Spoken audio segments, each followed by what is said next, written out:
열왕기하 5장 1절로 19절까지 말씀입니다. 구약성경 568페이지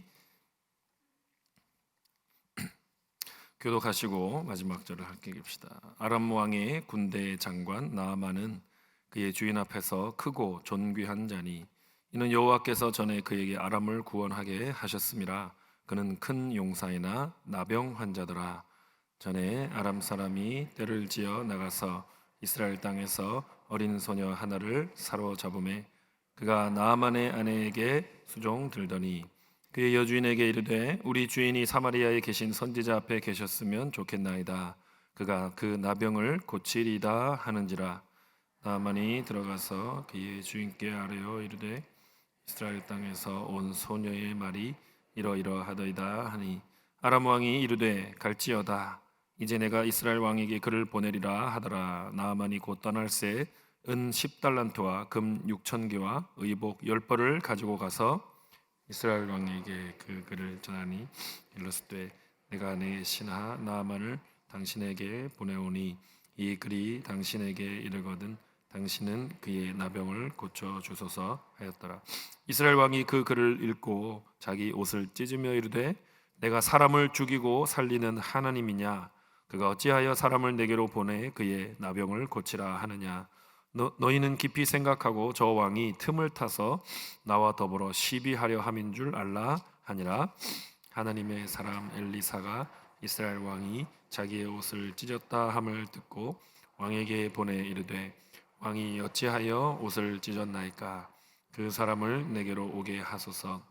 그가 이스라엘 중에 선지자가 있는 줄 알리이다 하니라. 나아만이 이에 말들과 병거들을 거느리고 이르러 엘리사의 집 문에 서니 엘리사가 사자를 그에게 보내 이르되 너는 가서 요단강에 몸을 7번 씻으라. 내 살이 회복되어 깨끗하리라 하는지라. 나아만이 노하여 물러가며 이르되 내 생각에는 그가 내게로 와서 서서 그의 하나님 여호와 이름을 부르고 그의 손을 그 부위 위에 흔들어 나병을 고칠까 하였도다. 아바나와 바르발은 이스라엘 모든 강물보다 낫지 아니하냐? 내가 거기서 몸을 씻으면 깨끗하게 되지 아니하리라 하고 몸을 돌려 분노하여 떠나니 그의 종들이 나와서 말하여 이르되 내 아버지여 선지자가 당신에게 큰 일을 행하라 말하였다면 행하지 아니하였으리까? 하물며 당신에게 이르기를 씻어 깨끗하게 하라 함이리까 하니 나아만이 이에 내려가서 하나님의 사람의 말대로 요단강에 7번 몸을 잠그니 그의 살이 어린아이의 살같이 회복되어 깨끗하게 되었더라. 나아만이 모든 군대와 함께 하나님의 사람에게로 돌아와서 그의 앞에 서서 이르되 내가 이제 이스라엘 외에는 온 천하에 신이 없는 줄 아나이다. 청하건대 당신의 종에게서 예물을 받으소서 하니 이르되 내가 섬기는 여호와께서 살아계심을 두고 맹세하노니 내가 그 앞에서 받지 아니하리라 하였더라. 나아만이 받으라고 강권하되 그가 거절하니라. 나아만이 이르되 그러면 청하건대 노새 2마리의 실을 흙을 당신의 종에게 주소서. 이제부터는 종이 번제물과 다른 희생 제사를 여호와 외 다른 신에게는 드리지 아니하고 다만 여호와께 드리겠나이다. 오직 한 가지 일이 있사오니 여호와께서 당신의 종을 용서하시기를 원하나이다. 곧 내 주인께서 림몬의 신당에 들어가 거기서 경배하며 그가 내 손을 의지하심에 내가 림몬의 신당에서 몸을 굽히오니 내가 림몬의 신당에서 몸을 굽힐 때에 여호와께서 이 일에 대하여 당신의 종을 용서하시기를 원하나이다 하니 함께 읽습니다.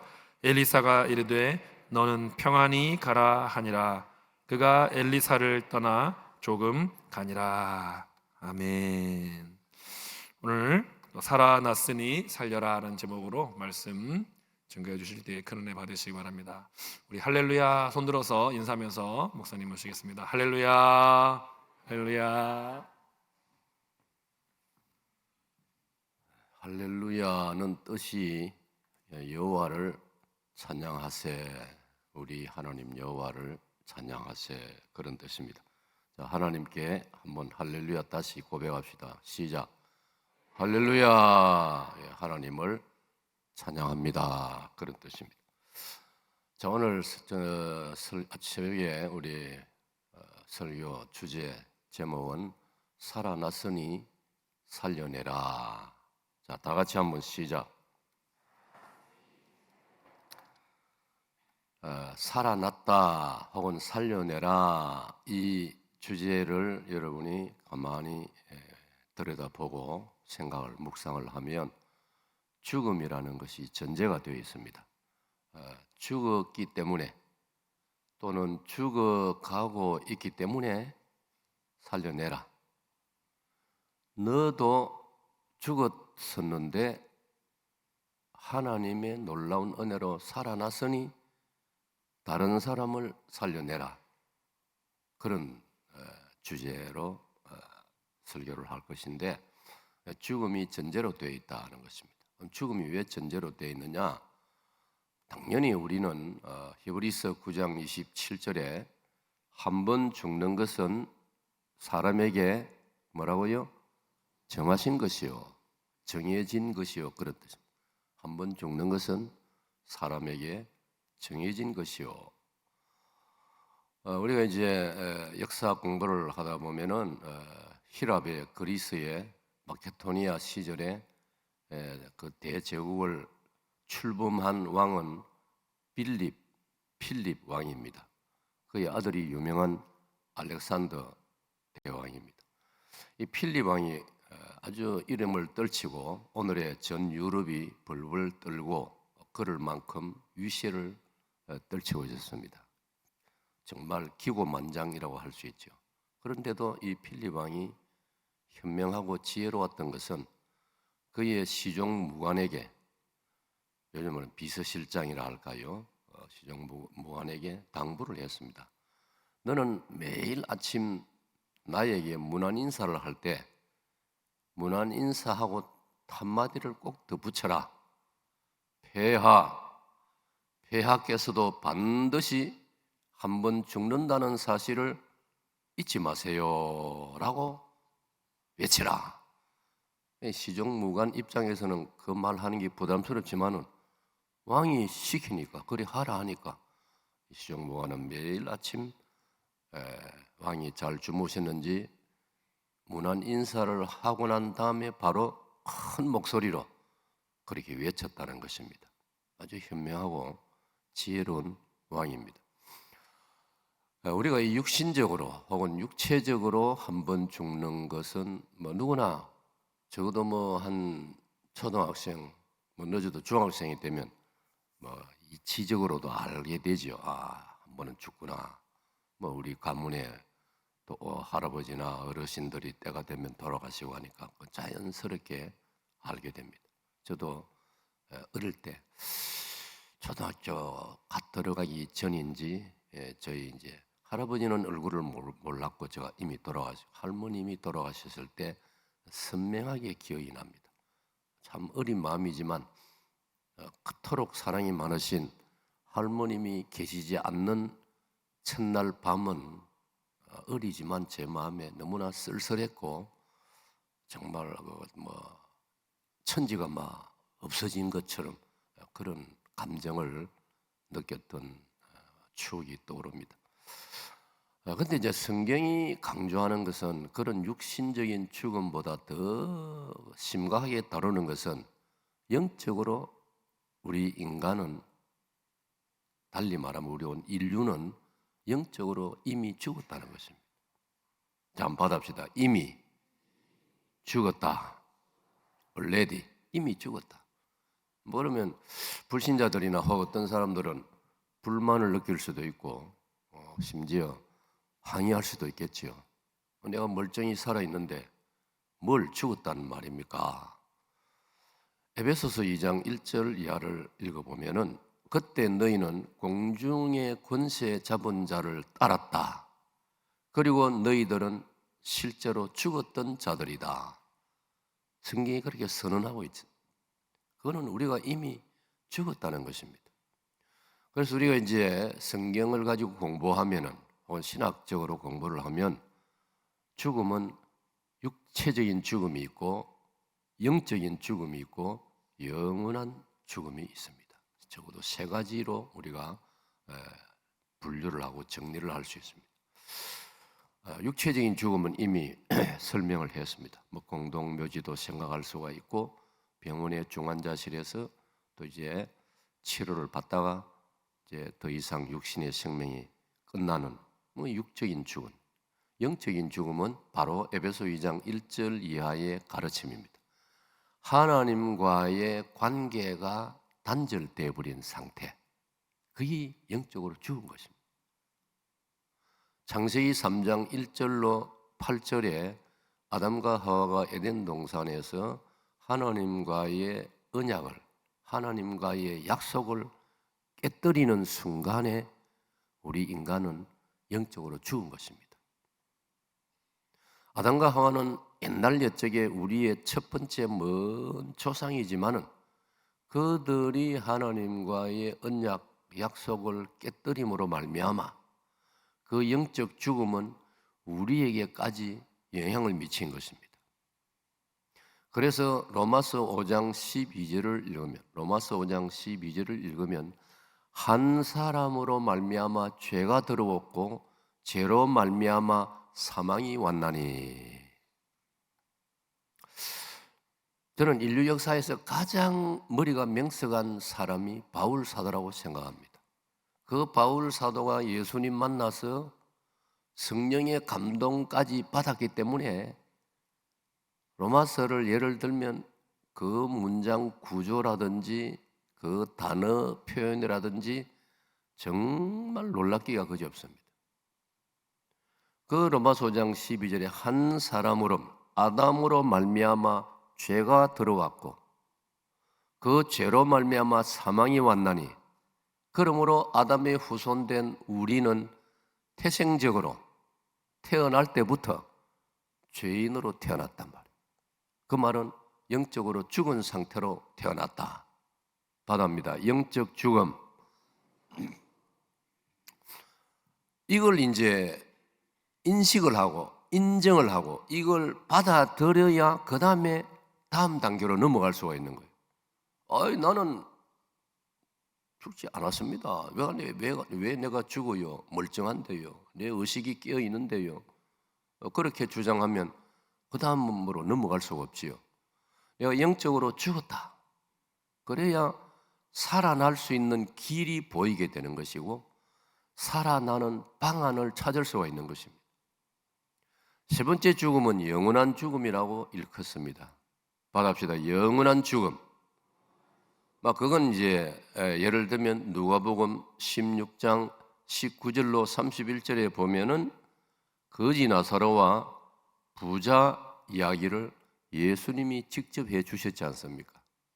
거기 보면은 부자는 죽어서 음부로 들어가서 영원히 고통을 받는다. 그렇게 말씀합니다. 그게 영원한 죽음.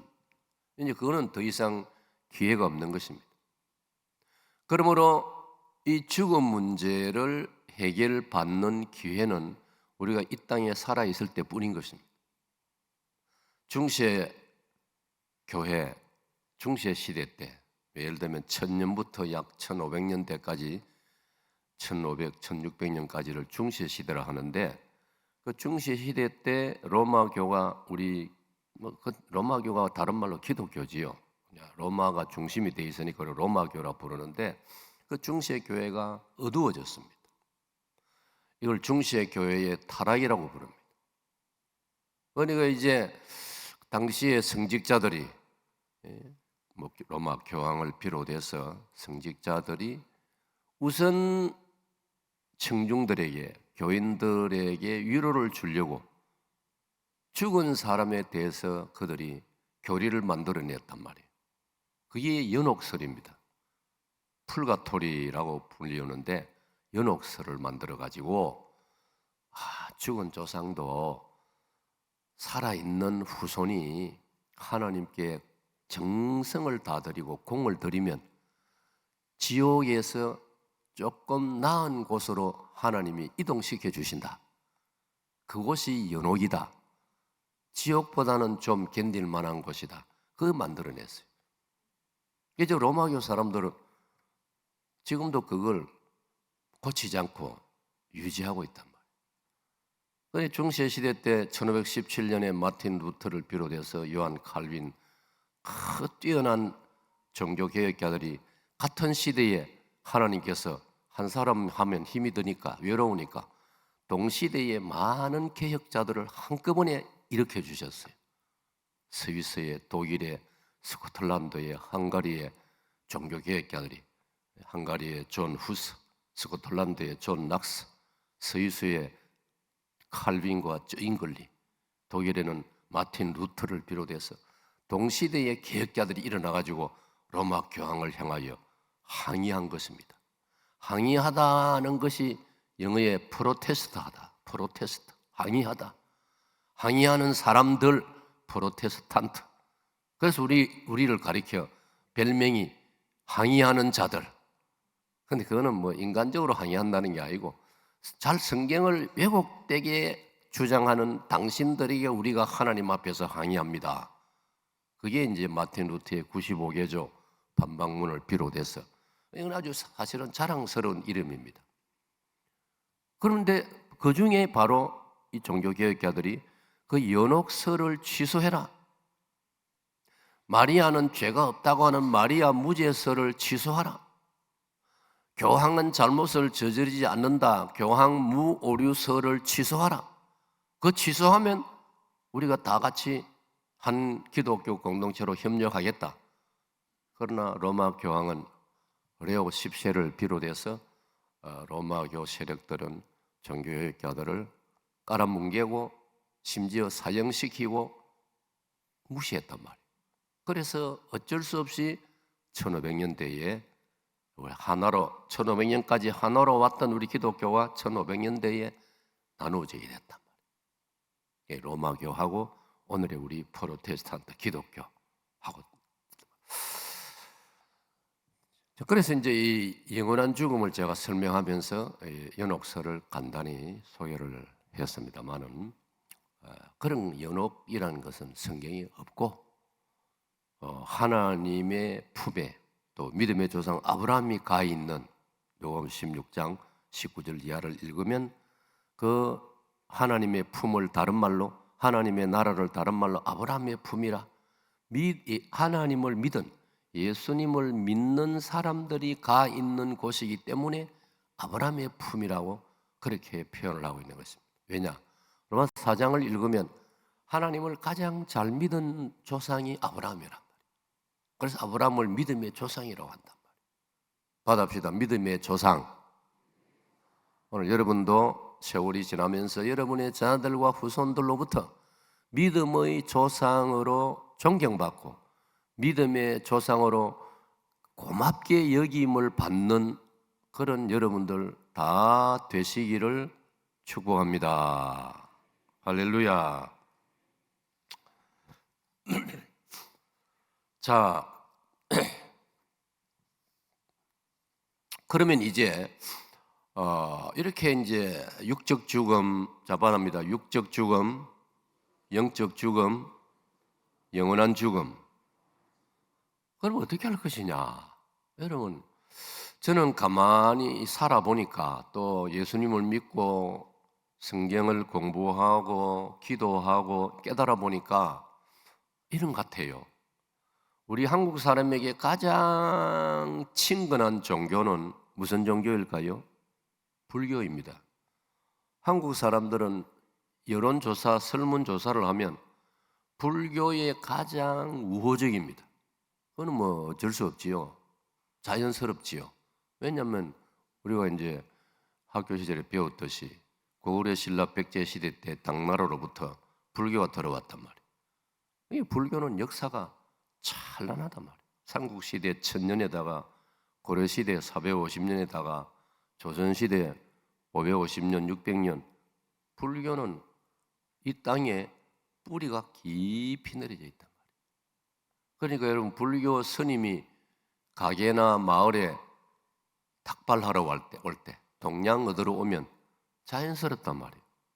한국 사람 치고 스님이 동양 얻으러 왔다고 몽둥이 가지고 때린다든지 뭐 돌을 던지다 그런 일이 있습니까? 전혀 없어요. 스님이 구걸하러 오면요 대부분 반응을 해줍니다. 도와주고. 만약 목사가 주머니 하나 들고 가게마다 찾아가서 한 푼 적선하시오 하면은 사람들이 전부 다 이상하다, 미쳤나 이럴 거예요. 스님 보고는 그렇게 반응 안 하거든요. 그만큼 불교는 깊이 뿌리를 내리고 있습니다. 그런데 저는 불교를 바라볼 때 불교는 한마디로 죽음의 종교입니다. 죽음의 종교입니다. 거기는 뭐 생명이라든지 다시 살린다든지 그런 가르침이 전혀 없습니다. 있을 수가 없는 거죠. 죽음의 종교이기 때문에 불교는 아주 허무주의. 사실은 불교의 내용에 들어가면 허무주의뿐입니다. 제가 집회 중에 그 이야기를 조금 할 수 있겠지만 지금 생각이 떠오르니까 우리 시대 불교에 제일 존경받는 어른이 있었습니다. 합천 해인사에. 자, 여러분 중에 몰라도 되지만은 혹시 또 그 스님 이름이 뭘까요? 네, 성철 스님. 경남 산청 출신입니다. 산청 출신인데 그 성철 스님을 아주 닮은 산청 사람이 한 사람이 있어요. 축구감독 박항서. 그런데 박항서는 예수님을 잘 믿는 집사입니다. 그런데 그 성철 스님은 정말 한 인간으로서는 대단한 분이에요. 저는 그분을 한 인간으로서는 존경합니다. 어떻게 인간으로서 저렇게 도를 깊이 닦을 수 있을까? 여러분, 성철 스님이 세상 떠나기 전까지 10년은 마지막 인생 10년은 방에 등을 붙이고 눕지를 않았어요. 어떻게 지냈다고 들었어요? 그 절간 자기 방에 벽에 기댄 채 10년을 살았습니다. 돌을 얼마나 닦았으면 대단한 분이에요. 성철 스님을 한번 만나려면요, 그 해인사 법당에 대웅전 법당에 들어가 가지고 불상을 쳐다보고 1000번을 절을 해야 됩니다. 여러분 불교 여러분이 영상이나 보면 그 사람들 절하는 거 보통입니까? 바닥에 완전히 배를 붙이고 또 일어나고 또 배를 붙이고 절하고 그게 그들의 절입니다. 그걸 1000번 해야 만나 볼 수 있는 분이 성철 스님. 불교의 제일 어른입니다. 종정이라고 부릅니다. 불교 종교의 제일 어른이라 이 말이에요. 그런데 그 어른이 세상 떠나기 앞서서 마지막 그는 회의를 느꼈습니다. 자기가 딱 도를 닦은 불교에 대해서 회의를 느끼고 절망감을 가지고 그리고 자신도 모르게 고백한 몇 가지 말들이 있지 않습니까? 자기는 아무 소망이 없다는 것입니다. 자기는 앞이 캄캄하다는 것입니다. 돌아보니 나도 아무 소망과 확신이 없는데 수많은 불자들에게 내가 큰 소리 치면서 가르쳤다. 그런 고백을 양심적으로 남기고 그가 사실 세상을 떠났습니다. 그러니까 불교는 알고 보면 허무의 종교고 죽음의 종교입니다. 이 땅에, 이 지구촌에, 이 인류 역사에 오직 우리 기독교만이, 오직 성경만이, 받합시다. 오직 기독교. 여러분 자부심을 가지세요. 여러분 기독교인임을 자부심을 가지고 계십니까? 저는 정말 자부심을 가지고 평생을 살고 있습니다. 제가 목회자가 안 되고 여러분처럼 일반 신자로 집사로 장로로 제가 산다 한들 저는 대단한 자부심을 가지고 있습니다. 저는 그게 하나님이 제게 주신 축복이라고 믿습니다. 저는 성경에서 이 점에 있어서 가장 좋아하는 성경 구절이 사도행전 11장 26절에 이렇게 기록되어 있습니다. 그때에 안디옥에서 비로소 사람들이 교회 다니는 사람을 예수 믿는 사람을 그리스도인이라 불렀더라. 받합시다. 그리스도인.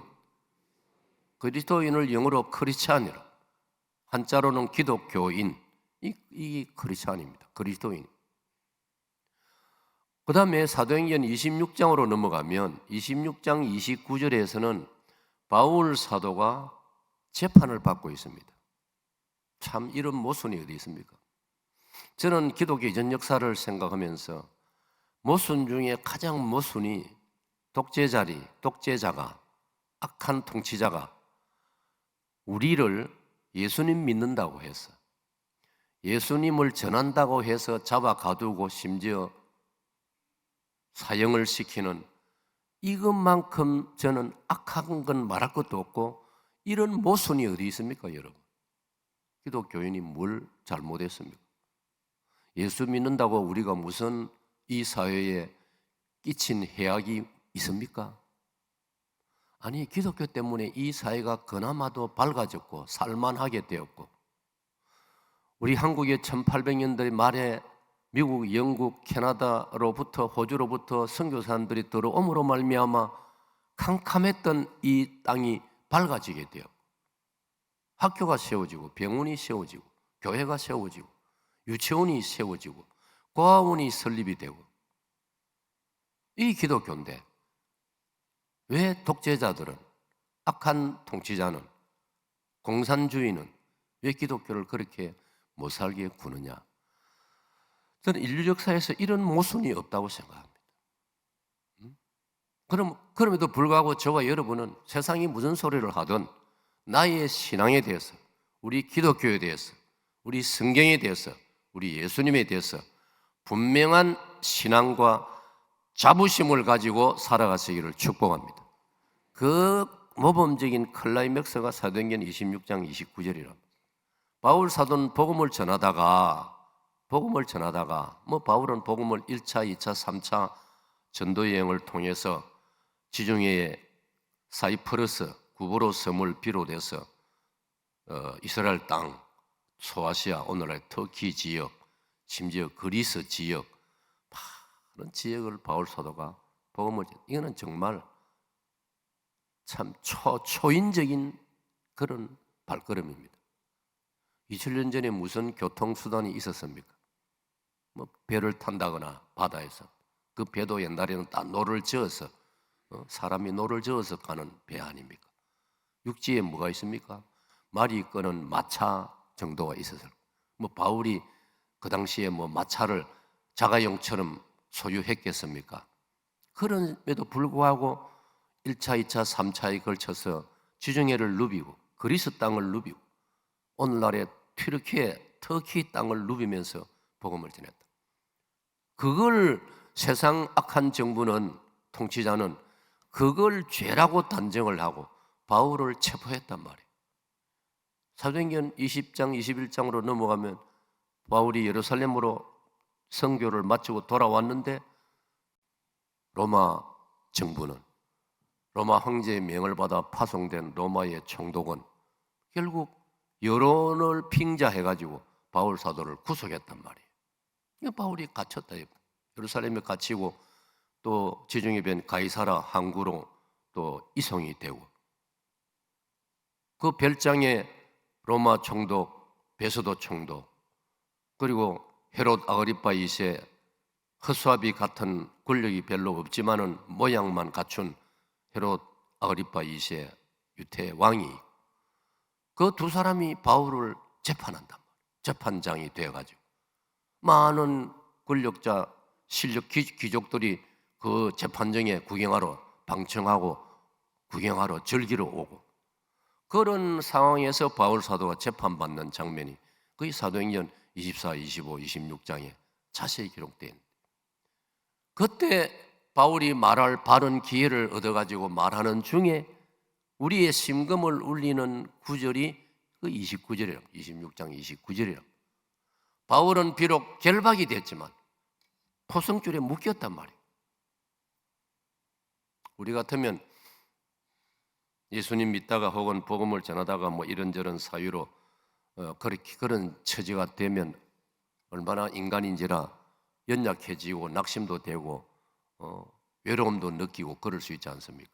그러나 바울은 너무나 당당하게 베스도 총독과 아그리파 왕을 쳐다보면서 그 재판정에 만당한 사람들을 의식하지 않고 당당하게 이렇게 외쳤지 않습니까? 베스도 총독이여, 아그리파 왕이여, 나는 당신들도 나처럼 놀라운 당당한 모습 받읍시다. 나처럼 그리스도인이 되기를 바라나이다. 여러분은 묶이지도 않았고 결박도 당하지 않았고 체포당하지도 않았는데 여러분 친구들이나 옆에 있는 가까운 사람들에게 그렇게 외쳐본 적이 있습니까? 사랑하는 내 친구여, 내 초등학교, 내 대학 동기생 친구여, 모처럼 이제 만나가 차를 한 잔 마시나 식사를 같이 하면서 한번 진지한 마음으로 친구야, 자네도 나처럼 그리스도인이 되기를 진정으로 내가 바란다. 진지하게 그렇게 말해본 적이 있느냐 말이에요. 오늘 이제 이 설교를 또 들었으니까 한번 마음에 준비해가지고 정말 여러분이 사랑하고 아끼는 친구라면 그런 경험을, 그런 실험을 한번 해볼 수 있기를 축복합니다. 이게 바로 우리 왜 이렇게 당당할 수 있느냐? 왜 당당할 수 있느냐? 그거는 우리 주 예수님께서 지금도 살아계실 뿐 아니라 그 예수님이 이 땅에 오셔가지고 우리의 죽음의 문제를, 인간의 가장 심각한 죽음의 문제를 예수님이 해결해 주셨기 때문에 오늘 우리 기독교는 더 이상 우리 믿는 그리스도인에게는 더 이상 죽음이 아니고 우리에게는 다시 사는, 다시 살아나는, 다시 하나님이 살려주시는 생명의 종교가 된 줄로 믿으시기를 축복합니다. 그래서 저는 성경 구절 중에 제가 참 읽을 때마다 좋아하고 힘이 나는 구절이 뭐냐? 마태이 22장 32절을 읽으면 예수님께서 이렇게 말씀하셨어요. 너희의 믿는 바 하나님은 아브라함과 이삭과 야곱의 하나님이시니, 저는 그 구절을 읽다가 어떻게 제가 나름대로 깨달았냐 하면, 조상 아브라함은 죽어서나 하나님은 살아계셔서 아브라함의 아들 이삭의 하나님이시고, 때가 되어서 이삭도 세상을 떠났지만은 그 아들 되는 야곱의 하나님이시고, 바꿔 말하면 아브라함도 인간이기 때문에 때가 되면 세상을 떠나고 이삭도 야곱도 때가 되면 세상을 떠나지만은 하나님은 여전히 살아계시는 줄로 믿습니다. 그래서 예수님께서 너희 믿는 바 하나님은 산자의 하나님이시다. 살아계시는 하나님이시다. 할렐루야. 그래서 예수님이 가장 기뻐하신 신앙 고백이 뭔지 아세요? 마태 16장 15절에 가이사랴 빌립보에서 예수님께서 제자들에게 질문하셨습니다. 얘들아, 너희들이 다녀보니까 사람들이 속문에 나를 누구라 하더냐, 그렇게 예수님이 여쭈었습니다. 질문을 했습니다. 그러니까 제자들이 예수님, 우리가 다녀보니까 사람들 그 여론이 그 나사렛에서 올라온 그 청년 예수인데 엘리야를 닮았더라, 예레미야를 닮았더라, 병을 고치고 능력을 행하니까 능력의 종 엘리야를 닮아, 엘리야가 살아온 것 같다. 때로는 예루살렘 성을 보시고 우시니까 눈물의 선지자 예레미야를 닮은 것 같다. 그렇게 이야기를 합디다. 그 다음에 예수님이 이런 질문을 하세요. 그러면 너는 나를 누구로 믿느냐? 그때 베드로가 고백하는 겁니다. 이 마태 16입니다. 자, 주는 그리스도시요, 시작. 주는 그리스도시요 살아계신 하나님의 아들이시니다. 할렐루야. 그 보세요. 핵심이 저는 살아계신 하나님, 살아계신 하나님의 아들. 여러분, 그 베드로의 신앙 고백을 듣고 예수님이 정말 마음이 즐겁고 흡족하셨습니다. 예수님이 이 땅에 33년 계실 때는 예수님에게 인성이 계시거든요. 사람의 마음을 가지고 계신단 말이에요. 감정이 있다 이 말이에요. 예수님이 한없이 기뻐하시는 순간이 그 순간이. 그래서 심지어 그 다음 17절에 보면 요나의 아들 시몬아, 그 요나는 구약에서는 요나로 부르고 신약에서는 요한이라고 요한이라고 부르는 거예요. 그래서 예수님이 베드로를 요나의 아들이라 부르기도 하고 또 요한의 아들이라, 요한복음 21장 갈릴리 바닷가에서 예수님이 베드로를 만났을 때는 요한의 아들 시몬아, 같은 말입니다. 히브리식 요나, 또 그리스식 발음은 요한, 그렇게 돼. 그래서 요나의 아들 시몬아, 네가 복이 있도다. 네가 복이 있도다. 여러분, 하나님이 살아계심을 믿고 예수 그리스도가 우리의 주님 그리스도 구세주가 되신다는 사실을 성경을 통하여 기쁘게 고백이 되어지고 믿어지는 것이야말로 최고의 복인 줄로 믿습니다. 그게 바로 예수님이 마태복음 17절에 요나의 아들 시몬, 네가 복이 있도다. 이를 네게 알게 한 이는 네 혈육이 아니요 하늘에 계신 내 아버지시니라. 그 말씀을 가지고 해석을 하면 오늘 울산시민교회 성도 여러분들이 예수님을 믿는 기독교 신자가 된 것은 여러분의 의지적인 결단도 있었지만은 크게 말하면 하늘에 계신 하나님께서 여러분에게 그 믿음을 주신 줄로 믿습니다. 할렐루야. 혹시 여러분 중에 부득이 조금 먼저 나가실 분은 너무 미안해하지 마시고 살그머니 나가셔도 괜찮습니다. 자, 그러면 이제 본문에 제가 몇 가지를 말씀드리겠습니다. 자, 다 같이 1절을 한번 읽어보겠습니다. 본문 1절. 자, 영상에도 1절 나왔습니다. 자, 1절 시작.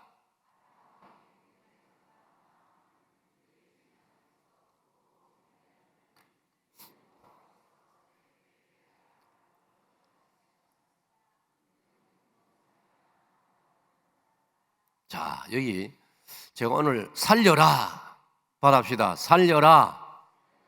혹은 또 이렇게 합시다. 살리자. 제가 처음 서두에 그렇게 말했죠. 오늘 이 설교 제목은 죽음을 전제로 한다. 오늘 이 본문에서 죽음이라는 것은 나병 환자라는 이 단어에서 우리가 동기를, 모티브, 착상을 하는 거예요. 아, 나병 환자. 여러분, 예수님이 이 복음서를 기록할 때도 그랬지만은 이 또 열왕기는 적어도 엘리사 선지자니까 예수님 오시기 한 적어도 한 600년 전 그때 역사단 말이에요. 그러니까 2600년 전에 아주 옛날 아닙니까? 그때 나병 환자는 죽은 사람과 전혀 다를 바 없었습니다. 자, 여러분 답을 하세요. 옛날에는 우리가 어릴 때만 해도 옛날에는 나병 환자를 무슨 형벌이라고 불렀을까요? 천형이라고 불렀습니다. 하늘천 형벌 형자. 하늘이 내린 형벌이라. 얼마나 무섭습니까, 여러분? 아니, 사람이 살아가다가 병들 수 있는데 천형이란 이름을 붙인다. 본인들이 붙인 건 아니에요. 세상이 그 병이 너무나 흉측하고 너무나 비참하기 때문에 나병이 걸리면 사회생활을 전혀 할 수 없습니다. 그러니까 이건 천형이라고 해가지고 우리나라에도 나병 걸린 사람은 저 전라남도 고흥군의 소록도라는 섬에 사슴들이, 노루들이 많이 살고 있는 소록도 섬에 집단 수용을 했지 않습니까? 저는 40대 젊은 목회자 시절에 일부러 소록도를 찾아가 보았습니다. 과연 이 소록도가 어떤 곳이었는지. 지금은 많이 폐허가 되어 있습니다. 그러니까 한때 거기는 수많은 나환자들을 집단 수용했어요. 거기에 얽힌 많은 눈물겨운 이야기들이 많이 있습니다. 여하튼 오늘 이 본문 1절에 나만 장군은 이스라엘 사람이 아닙니다. 이스라엘 북쪽에 있는 큰 나라 아람 제국의 대단한 장군이었습니다. 그 1절에 벌써 나만을 소개한 걸 봐도 우리가 그냥 예사로 넘어갈 수가 없어요. 그는 큰 용사더라. 나라를 위기에서 구한 자더라. 그 공로로 아람 왕이 나만 장군을 군대 장관으로 삼았더라. 그 사람에게 세 가지 타이틀이 주어졌습니다. 여러분 생각해 보세요. 나만 장군 시대에도 그 큰 나라 아람 제국이니까 장군이 얼마나 많았겠습니까? 우리나라에도 장군이 많습니다. 군대에 가 있을 때 우리 젊은 이들은 우리가 군인 시절에 우리 눈에도 장군은 대단해 보였습니다. 저는 군대의 목사였습니다. 군종 장교라고 부릅니다. 그러니까 저는 뭐 세상 계급하고는 별로 좀 상관이 없지요. 저는 우리 목사님들은 처음 군에 군목 장교로 들어가면 중위 계급을 줍니다. 중위 계급은요, 소령도 아니고 대령도 아니고 장군하고는 너무나, 그러니까 이거는 뭐 아무것도 아니지요. 그런데 이제 목사라는 이것 때문에 장군께서도 우리를 목사님이라고 부릅니다. 참 기분 좋지요. 군에 있어 보니까요, 사단장이 장군이거든요. 벨 2개. 같은 남자로서 진짜 멋있어 보이더라고요. 내가 가끔은 이런 생각이 들더라고요. 나도 말이지 다시 고등학생으로 돌아가면 육군 사관학교 한번 가볼까? 뭐 장군이 되는 것도 참 멋있다. 그런 잠깐 그런 생각을 해볼 수는 있지 않습니까? 그런데 여러분, 남한 장군은 그 큰 제국의 많은 장군들 중에 한 사람이 아니고 장군들 중에 장군이었단 말이에요. 그래서 1절에 군대 장관이었다. 국방부 장관이라는 뜻이에요. 자, 국방부 장관이죠. 큰 용사란 말은 남자 중에서도 남자라 이 말이에요. 큰 용사란 말이에요. 거기다가 아람 나라가 위기에 처했을 때 앞장서서 나라를 구해낸 전쟁 영웅이란 말이에요. 대단하지 않습니까? 그러나 그는 나병 환자더라. 여러분이 1절에 이 표현이 아주 대단한 생각을 묵상을 하게 만드는 거예요. 나병 환자더라. 여러분, 나병 환자가 어떻게 국방부 장관 노릇을 계속할 수 있습니까? 어떻게 장군 노릇을 할 수 있습니까? 아니, 어떻게 왕궁에 계속 있을 수 있습니까? 옛날은 더 했는데요. 옛날은 뭐 인권이라는 게 뭐 없었지 않습니까? 그러면 그거는 벌써 그 공동체에서 추방이 되는 거예요. 저는 그런 걸 생생하게 겪어본 사람입니다. 제가 어릴 때 옛날에는 뭐 우리 담 너머로 이웃집하고 음식을 만들면 서로 주고받고 나누어 먹고 그랬지 않습니까? 아무개 부르면 그 부엌에서 이웃집에서 그 담장 너머로 온단 말입니다. 오늘 우리 집에서 이 부침개를 만들었는데 한번 맛을 보라고 넘겨주고 또 우리가 또 받기도 하고. 그 옛날에 우리가 시골에 살 때 그게 인정이 많았던 시절이다. 바로 담을 같이 한 옆집에 성씨가 S로 시작되는 가정이었는데 뭐 그때는 뭐 우리가 뭐 얼마나 형제처럼 지내지 않습니까? 제 위에 몇 살 위에 형님 볼 때는 형빨 되는 그 형이 바로 옆집인데 어느 날부터 보이지 않는 거예요. 어린 마음에 이상하다. 우리 뭐 그때는 뭐 시골에 뭐 옛날에 우리 자랄 때 겨울 같을 때는 뭐 할 일이 없지 않습니까? 그죠? 농사짓는 농촌이 겨울에는 할 일이 없으니까 겨울에는 맨날 노는 겁니다. 그런데 맨날 모여서 노는데 어느 날부터 안 보이는 거예요. 그러다가 한참 지난 후에 제가 어느 날 저녁에 저녁 먹고 잠자리 들기 전에 어머니한테 제가 여쭈어봐요. 어머니, 왜 옆집에 그 아무개 형이 또 요즘 통 마을에 안 보이는데 우리 어머님이 설명하는 걸 대단히 어려워하셔요. 그래, 그런 일이 있단다. 후지야 뭐 집에 안 돌아오겠나?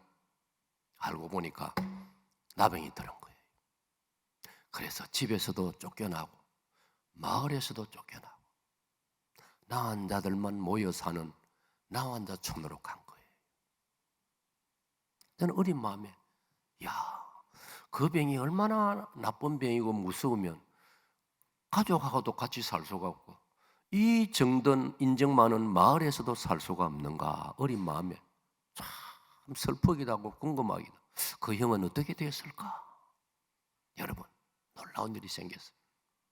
세월이 흘렀습니다.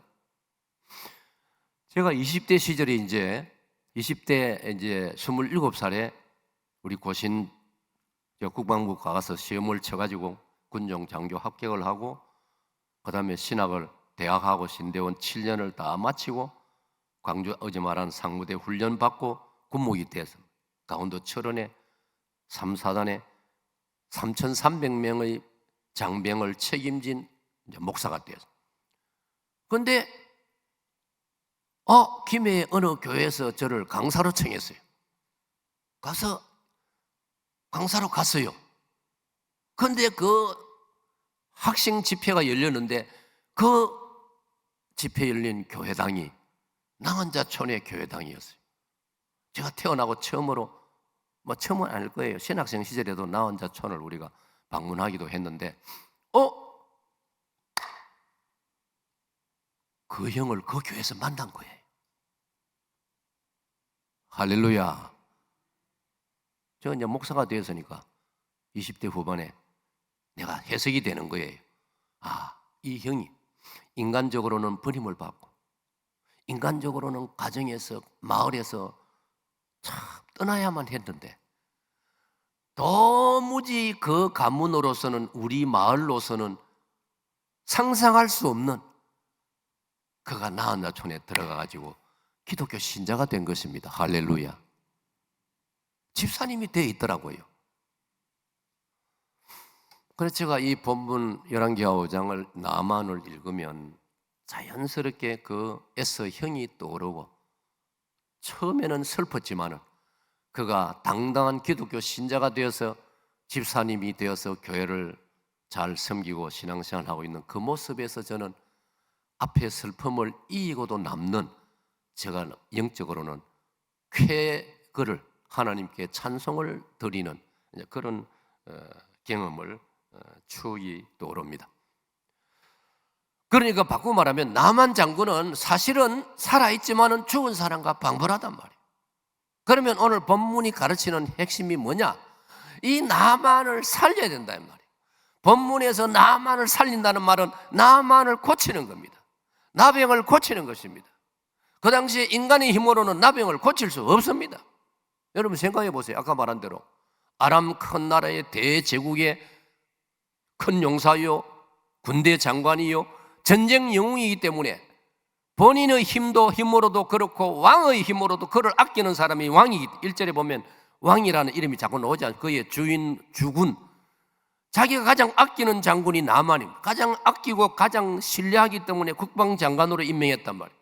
그러니까 나병을 고쳐보려고 본인은 말할 것도 없고 왕까지 나서가지고 온 사방에 수소문을 해서 이 나만 장군의 나병을 고쳐보려고 당연히 얼마나 노력을 했겠습니까? 그런데 백약이 무효라. 받아봅시다. 백약이 무효라.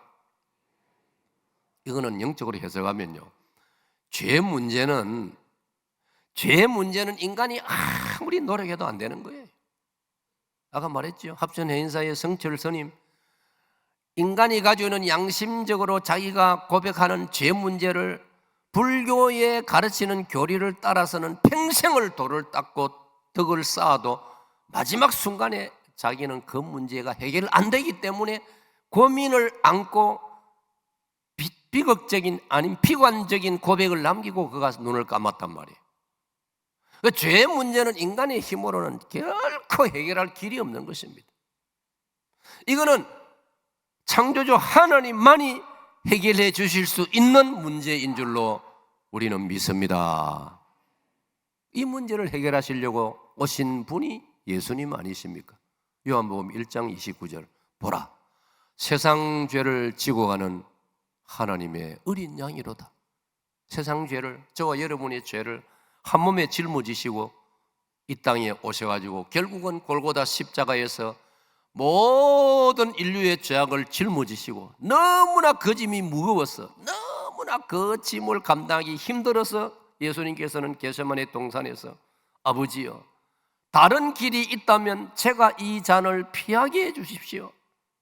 십자가에서 한 인간으로서 인류의 죄를 한꺼번에 짊어지고 십자가에서 죽임을 당한다는 것은 너무나 끔찍한 일이기 때문에 이 고난의 잔을 피하고 싶었던 것이 예수님의 마음이에요.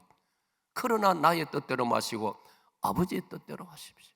이 일이 아니면, 인류의 죄 문제가 해결되는 길이 없다면 제가 이 짐을 지겠습니다. 그래서 예수님이 십자가 죽으신 거예요. 할렐루야.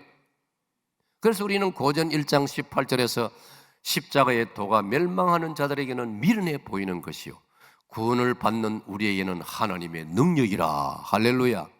그 십자가는 우리 죄를 용서하고도 남음이 있는 하나님의 능력인 줄로 믿습니다. 자, 그러면 이 나만의 나병을 어떻게 고쳐줄 수 있습니까? 아까 말한 대로 왕이 나서도 안 되고, 국방장관인 자신의 능력을 얼마나 대단합니까?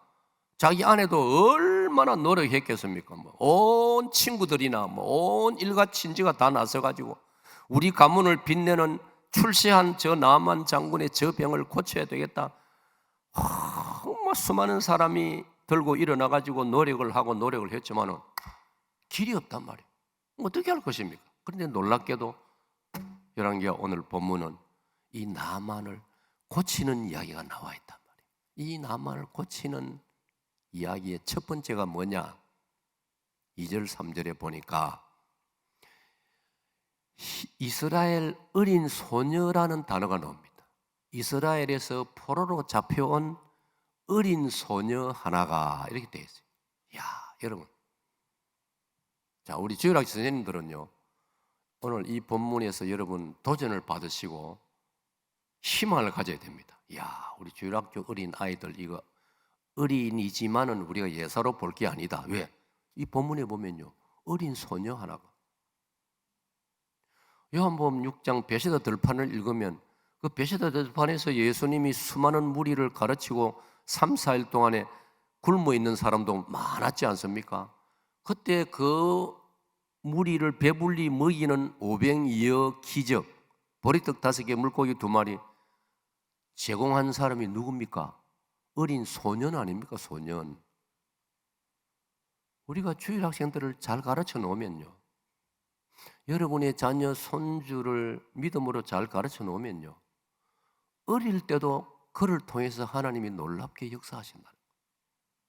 여러분, 이 본문을 가볍게 넘어가면 안 됩니다. 나만 장군이 나병을 깨끗이 고침받는 첫 단추가, 첫 출발점이 히브리 소녀입니다. 자, 이 히브리 소녀를 잠깐 들여다봅시다. 그는 아람 군대가 이스라엘과 전쟁하는 사이에 그 과정에서 포로로 잡혀서 끌려왔습니다. 여러분 생각해 보세요. 세월이 잘 갑니다. 4년 전에 4년 전이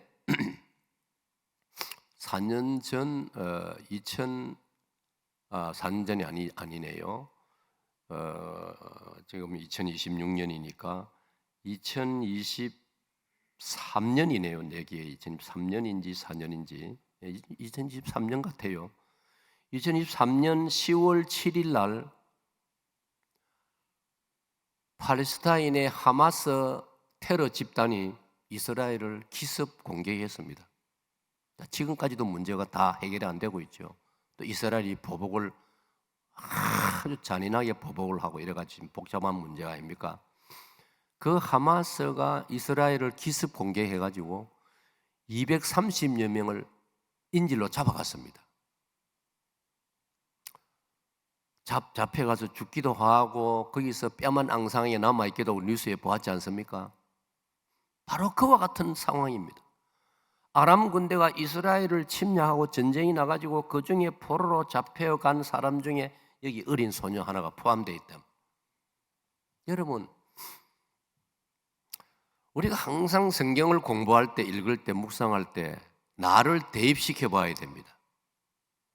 내가 나만이었다면, 내가 이 집에 하녀로 포로로 잡혀와가지고 이 집에서 일하고 있는, 식모살이 하고 있는 어린 히브리 소녀라면 내가, 여러분 어떻게 했습니까? 그 아이가 얼마나 두려움 속에, 공포 속에 살고 있지 않겠습니까? 온갖 생각이 하루에도 일어나지 않겠습니까? 목숨을 끊을 생각도 나지 않겠습니까? 고향에서 눈물로 걱정하고 기다릴 부모님 생각에 매일 저녁마다 울다가 잠들었지 않겠습니까?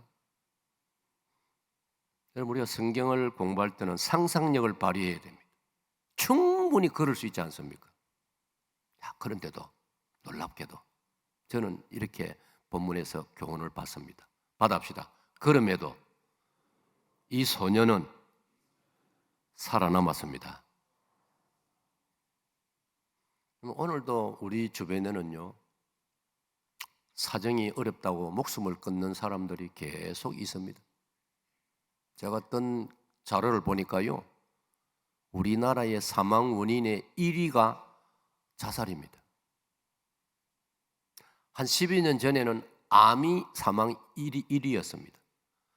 30년 전에는 교통사고로 사망하는 자가 1위였습니다. 지금 우리나라는요, 교통 질서 수준이 대단히 향상되었습니다. 우리 한국 사람들은 뭐든지 빨리빨리 아닙니까? 교통 규칙도요, 사실은 우리나라만큼 빠르게 자리 잡은 나라가 없습니다. 옛날에는 차가 별로 없었지 않습니까? 지금은 이렇게 차가 많은데도요, 사실은 대단히 좋은 성적입니다. 그러니까 30년 전만 해도요, 차가 그렇게 안 많았는데도 교통사고로 사망하는 사람이 제일 많았습니다. 사망 원인이 1년 동안. 그 다음에는 암이 1등을 차지했다가 요즘은 슬프게도요, 자살이 사망 원인 1위입니다. 지금도 우리 주변에 있다 이 말이에요. 여러분 생각해 보세요.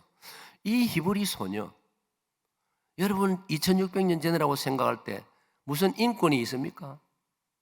본국 자기 나라 아이도 아니고 전쟁에 패배한 이스라엘에서 끌고 온, 잡혀온, 포로로 잡아온 소년인데 이 나만의 가정에서 아니면 아랍 나라에서 그 이웃 사람들이 이 어린 소녀를 인격적인 대우를 해주겠습니까? 막 그걸 떠나서도 어린 마음에 아버지, 어머니, 아빠, 엄마 얼굴 보고 싶고 고향 마을, 고향 또래 친구들 생각나고 여러분 하루도 견디기 어렵지 않습니까?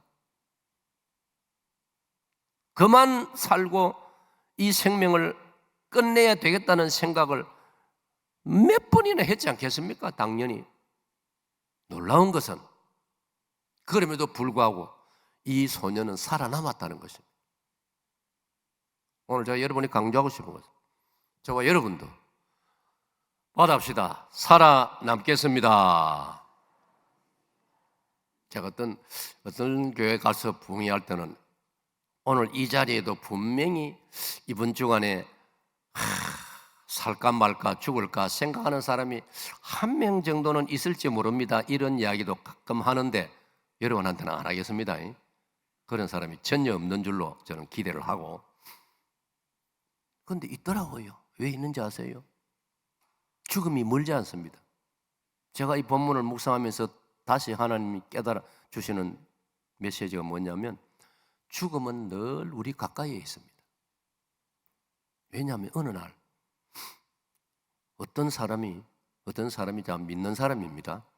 두 사람이 저를 찾아왔어요. 남자 두 사람이. 중년의 신사가, 목사님 좀 도와주세요.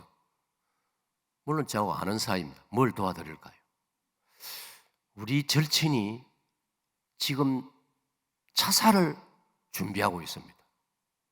우리 힘으로 말릴 수가 없습니다. 목사님이 좀 나서주세요. 그 절친이 다른 도시에 살고 있어요. 그래서 제가 망설이지 않고 제가 할 수 있는 대로 도와드리겠습니다. 갑시다. 그분들이 자동차를 준비해서 갔습니다. 꼭 기어이 죽겠다는 자기 친구들이라 가면서 자동차 안에서 이야기를, 제가 그를 만났습니다. 친구들끼리 약속한 장소에서. 내가 단도직입적으로 물었습니다. 지금 심정을 한번 말해보세요. 예, 목사님, 저는 죽고 싶습니다. 그거 끝나는 게 아니에요. 그 다음 말이 더 무서워요. 내가 한 사람을 죽이고 죽을 겁니다. 제가 이래봬도 강원도처럼 백골 사단 출신이거든요. 하도 해골 빽따기를 많이 보아가지고 우리 부대는 전부 깃발이고 뭐 돌비석이고 막 여기 gen장이고 막 인사까지도 백골, 흰 해골 바가지가 인사입니다. 구호입니다. 그런 데서 이제 적응이 되기 때문에 한 사람을 죽이고 자기 죽겠다는 거예요. 아주 차가운 모습으로 제가 전혀 요동하지 않고 미동도 하지 않고 태연하게 그렇게 이제 대화를 좀 나누고, 여러분 참 슬프게도요 그분도 신자였습니다. 제가 그 테이블에 큰 종이가 있더라고요. 그 그릇을 식기를 놓는 밑에 받침 큰 종이를 제가 뒤집어 가지고 하얀 바탕에다가 제가 글자를 멋지게 쓰거든요. 제가 이래봬도 옥하는 목사님 앞에서 글 써가지고 칭찬받은 사람이, 옥하는 목사님이 이야 김 목사님 그 필체가 너무나 힘이 있고 좋습니다. 나를 다시 한번 봐주세요. 그런 옥하는 목사님이 내 필체를 보고 감동을 하죠. 그래서 제가 그 종이에다가 뭐라 했냐, 시편 118편 17절 그리고 내가 밑에 구절을 적었어요. 어떻게 되어 있냐, 시편 118편 17절. 자, 받아봅시다. 내가 죽지 않고 살아서 하나님께서 나를 통하여 하시는 일을 선포하리로다. 제가 그 구절에서 큰 은혜를 받고 또 새로운 삶을 제가 살아난 경험이 있거든요. 내가 애송하는, 내가 즐겨 암송하는 성경 구절 시편 118편 17절. 그 A4 용지 큰 데다가 딱 자기 앞으로 자기가 읽을 수 있도록 한번 읽어보세요. 그러니까 처음에는 못 이긴 듯이 어중간하게 내가 다시 한번 읽어보세요. 좀 큰 소리로 읽어보세요. 우리 네 사람이 자기 또 그 도시에 있는 친구 두 사람 또 데리고 나왔더라고. 그 전부 6명 다 들을 수 있도록 크게 한번 읽어보세요. 그러니까 읽었습니다. 그래 내가 그랬어요. 지금 무슨 사연 때문에 죽고 싶어 하시는데 조금 참으세요. 기다리면 안 그래도 죽는 날이 옵니다. 서둘러 죽지 마시고 요 고비를 넘기고 살아남으면 앞으로 할 말이 있을 날이 옵니다. 그게 이 구절 아닙니까? 내가 죽지 않고 살아서 하나님께서 나를 통해서 하시는 일을 선포하리로다. 간증할 날이 온다 이 말이에요. 여러분 신앙은 고백이라는 말이 있지 않습니까? 그런데 예수님께서도 베드로에게 고백을 요구하셨고, 신앙은 간증입니다. 우리 예수 믿는 것은 할 말이 있어야 됩니다. 내가 예수님을 믿어보니 이렇더라고 말할 수 있어야 됩니다. 죽어버리면 안 됩니다. 죽어버리면 할 말이 없지 않습니까? 살기 위해서도 정언하기 위해서도 말하기 위해서도 살아야 할 줄로 믿습니다. 성경은요 죽지 말아라 살아라 하는 말씀이 사실 성경 말씀이에요. 네? 죽지 말고 살아라. 에스겔 16장 16절에는 놀라운 말씀이 기록되어 있지 않습니까? 너는 피투성이라도 살아있어라. 얻어맞아가지고 막 강도를 당해가지고 막 내 온몸이 피투성이가 되어서도 살아남으라고 했어요. 살아남으래. 다시 한번 받아봅시다. 살아남자. 살아남으면 나중에 하나님께서 할 말을 주시고 간증할 수 있게 하시고 하나님이 나와 함께 하셨던 일을 선포할 수 있는 그 날을 주신다는 거예요.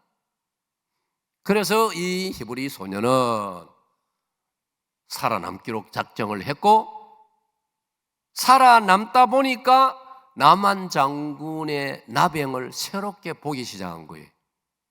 제가 아까 상상력을 발휘하라 했지 않습니까?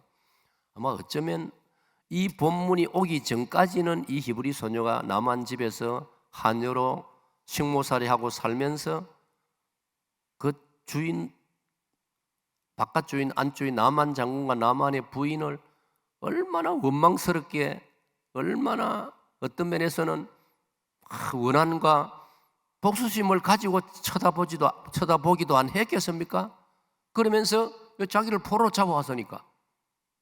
그리고 그 주인 나만이 나병 들었으니까 어떤 순간에는 아이고 고소하다. 그래 네가 당신들이 어린 나를 이렇게 고통을 가하면서 그래 잘 사나 보지 그래. 그런 생각도 사람인지라 할 수 있지 않습니까? 그런데 어느 날부터 이 소녀 자세가 달라진 거예요. 하나님의 사람의 정체성을 찾은 거예요. 하나님을 섬기는 이스라엘 사람으로 돌아온 거예요. 그리고 그의 눈에 나만 장군이, 그 나병이 불쌍하게 보이기 시작한 거예요. 여러분, 우리가 예수님을 믿는다는 것은 이런 변화가 있어야 되는 거예요. 이런 변화가 있어야 돼요. 모든 것을 새롭게 바라보는, 새롭게 보이는 이 은혜가 있으시기를 축복합니다. 제가 슈바이처 박사 전기를 읽어보니까 슈바이처 박사가 어느 날부터 그도 목사의 아들입니다. 슈바이처는 그의 아버지가 독일의 라이프치히의 교회의 목사님이었어요. 목사님 아들로 태어났고 슈바이처도 나중에 신학을 해서 목사가 되었습니다. 그러나 그의 고백에 의하면 그가 진정으로 거듭난 증거를 자기는 어느 날 나무 잎사귀를 하나 보는데도 거기서도 하나님을 느끼고 꽃 한 송이를 바라보는데도 거기서도 하나님의 손길을 느끼는 시작되더라는 거예요. 보는 게 달라졌다 이 말이죠. 그게 그리스도 안에서 새로운 피조물이 되고, 그래서 이 히브리 소녀는 나만 장군의 나병을 불쌍한 마음으로 바라보기 시작했고, 내가 도울 수 없을까? 그때 문득 하나님의 은혜로 생각이 떠올란 거지요. 그게 오늘 읽은 본문에 뭡니까? 우리 고향에는 하나님의 종, 능력의 종 엘리사가 계시지 않느냐? 어릴 때 소문도 듣고 어쩌면 보기도 했을 거예요. 엘리사 선지자가 능력을 가지고 하나님 주신 능력으로 병자들을, 환자들을 고치는 걸 보기도 하고 듣기도 했단 말이에요. 그래서 이 히브리 소녀가 어느 날 주인 마님에게 진지하게 말씀을 드린 거예요. 마님, 저희 고국 이스라엘 땅에는, 저희 고향 땅에는 엘리사라는 여호와 하나님의 종이 있습니다. 그분이 하나님께 기도하면 어떤 병이라도 고침받는 것을 보기도 했고 저는 자라면서 많이 들었습니다. 우리 주인 나만 장군께서 그 선지자님을 한번 찾아가면 좋겠습니다. 여러분, 나만이 살아나는 게 여기서부터 시작되는 거예요. 그렇다면 어린 히브리 소녀도 그리했다면 오늘 우리 모두도 사람을 살리는 일에 참여할 수 있는 줄로 믿으시기를 축복합니다. 그게 비단 병자를 고치는 일만 아니고 예수님을 구주로 영접해서 영원히 살아날 수 있는 일에 우리도 하나님의 도구로 쓰임을 받을 수 있다는 것. 여기는 여러분 누구라도 여기에는 해당된다는 것입니다. 자, 이 소녀로부터 이 소식을, 뉴스를, 정보를 나만의 부인이 들었습니다. 자, 보세요. 3절, 4절에 이 부인의 이야기가 나옵니다. 여러분, 입장을 바꿔서 여러분이 나만 장군의 부인이고 여러분의 거대한 장군 저택에, 국방장관의 저택에 청소하고 밥 짓고 물도 오고 심부름하는 포로로 잡혀온 소녀가 한마디 할 때 여러분은 진지하게 받아들일 겁니까? 아니면 무시할 것입니까? 대체적으로 무시하기 쉽습니다. 나이도 어리고 네가 뭔데 말이지 주제넘게 이렇게 말할 수 있습니다. 그런데 놀라운 것은요, 잘 들으세요. 특별히 여성도 여러분 잘 들으세요.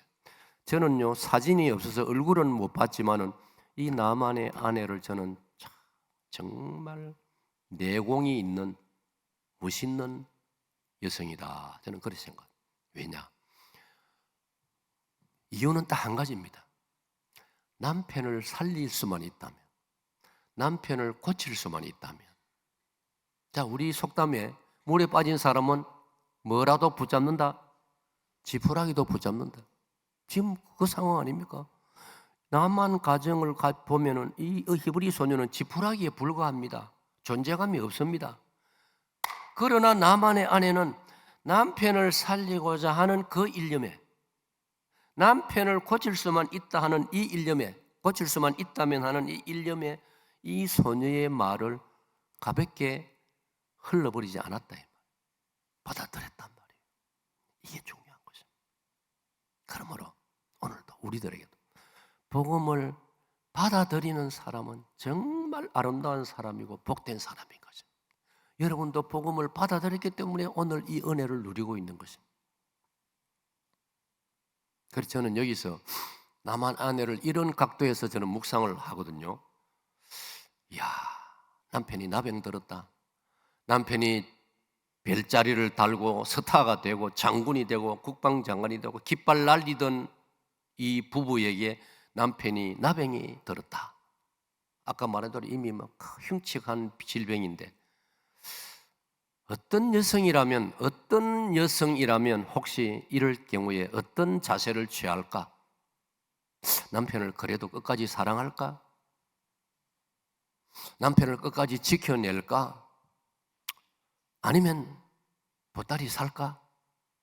여러 가지 형태의 답을 우리가 생각해 볼 수 있지 않습니까? 현실적으로 별것 아닌데, 남편이 나병 걸린 것도 아닌데 등져버리는 일들이 오늘 우리 주변에 많지 않습니까, 여러분? 죄송합니다, 여러분. 제가 자랄 때, 제가 젊은 신학생 시절에 아니면 젊은 목회자 시절에는요, 강단에서 당당하게 기독교인은 이혼이란 있을 수 없습니다라고 우리가 설교했습니다. 지금은 그런 설교를 당당하게 하기가 좀 많이 망설여집니다. 왜? 지금은 교인들도 들어 심심찮게 이혼을 하더라고. 이럴 때 우리 남한 장군의 아내를 한번 생각해 보자는 거예요. 남한 장군의 아내는 끝까지 남편을 지키고 있습니다. 여러분, 우리가 이 본문을 읽을 때 결론적으로 나만이 나병에서 고침받았더라로 끝나면 안 됩니다. 항상 우리는 과정을 중요시해야 됩니다.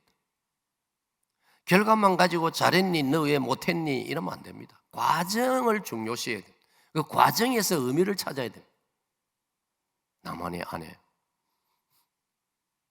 쉽게 말씀드리면 나만의 아내는 약속을 지키는 겁니다.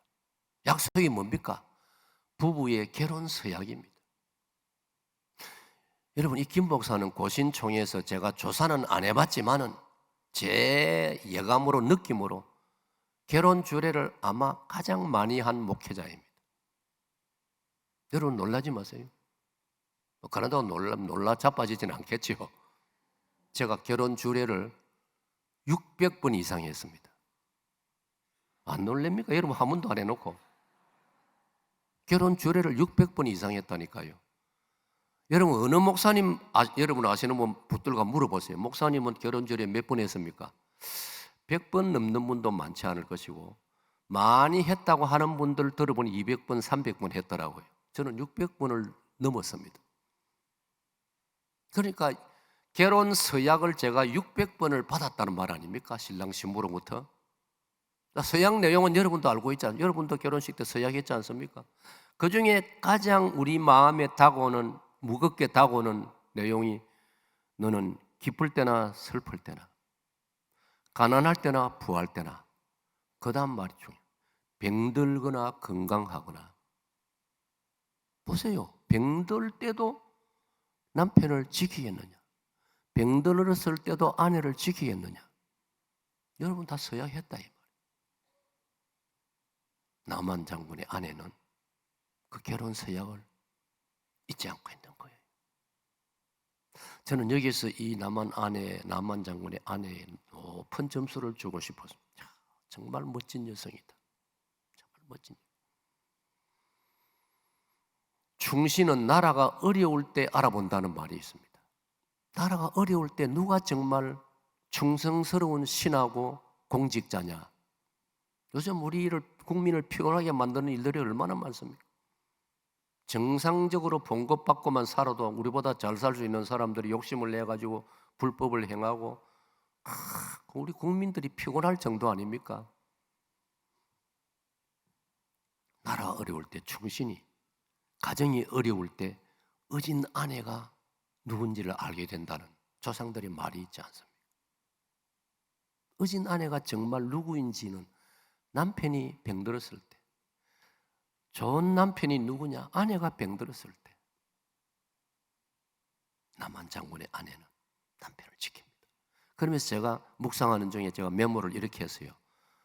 아마도 나만의 아내는 과거의 남편 덕분에 좋았던 시절을 추억하면서 내가 이 남자한테 시집 와가지고 내 또래들 친구들하고 비교하면 나는 많은 영광과 혜택을 누렸지 않느냐?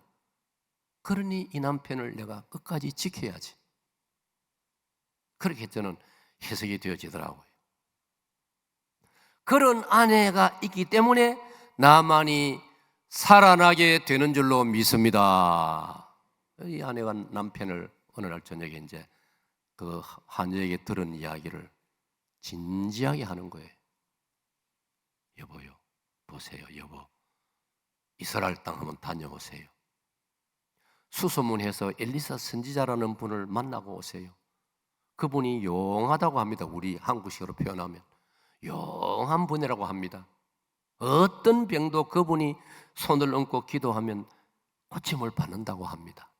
제가 하는 말이 어리지만은 나는 가볍게 듣지 않습니다. 걔 말이 진실이라고 생각이 됩니다. 다녀오세요. 남편을 설득합니다. 자, 그다음 보세요. 그다음 보세요. 남한 장군 입장에서 아람 나라의 명성 높은 장군, 국방장관이 나병 걸린 몸으로 자기들이 전쟁에서 무릎을 꿇린 패배한 이스라엘 땅에 도움 받으러, 병 고침 받으러 간다는 게 얼마나 자존심 상합니까, 자기가? 물론 병을 고쳐야 되겠다는 생각도 있을 수 있지만 인간인지라 얼마나 자존심 상합니까? 여러분도 안 그렇습니까? 몸이 좀 아파가지고 병원에 갈 때 기분 좋아서 가는 사람 누가 있습니까? 이거 내가 또 병원에 가야 되나 이런 생각이 들고 의사한테 또 내 어떤 환부라든지 내 치부를 드러내야 되고 이런 걸 얼마나 자존심 상하는 일 아닙니까, 사실? 남한 장군의 입장에서는 그 이스라엘 땅에 가는 게 쉬운 게 아니란 말이에요. 그런데 저는 본문을 묵상하면서 남한 장군은 아내를 존중하기 때문에, 아내의 진심을 알기 때문에, 아내의 이 말이 진심으로 남편을 사랑하는 데서 나오는 말이기 때문에 받아들이는 거예요. 여러분, 그런 때문에 하나님께서 맺어주신 예수님 말씀을 인용하면 마태복음 19장 5절 이하를 읽으면 부부는 하나님이 맺어주신 것이라고 예수님이 그렇게 말씀했습니다. 혹시 여러분 중에 자다가 내가 눈이 씌었나, 저 남자를 만났나 그런 생각 할 수 있지요? 이제부터는 회개하시오. 그리고 그 생각하지 마세요. 이제부터는 예수님께서 말씀하시기를 하나님이 맺어주셨단 말이에요. 제가 신문에서 읽었어요. 미국의 어떤 부인이 신문에 돈을 내고 광고를 했어요. 광고 제목이 뭔지 아세요? 내 남편을 팝니다. 공짜로 팝니다. 사가세요. 전화번호 적고 해가지고 광고를 냈어요. 그리고 밑에다가 PS 추가로 내 남편을 파는 동시에 그가 사용하던 아주 새 것과 다를 바 없는 골프채하고 낚싯대도 끼워서 드리겠습니다. 얼마나 이 남편이 이 가정을 책임 안 지고 막 괴롭히 막 힘들게 하는지 이제 참다가 아내가 그 광고를 낸 거예요. 자, 여러분 질문합니다.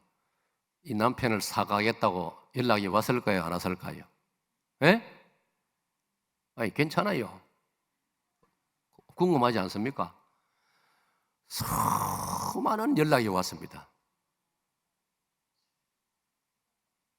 편지가 왔습니다. 뭐 지금처럼 이런 휴대폰 이런 시대가 아닌 편지가 많이 당도했는데, 이 부인이 기대를 가지고 편지를 열어보니까 사가겠습니다 하는 사람은 그 많은 편지 한 통도 없어요.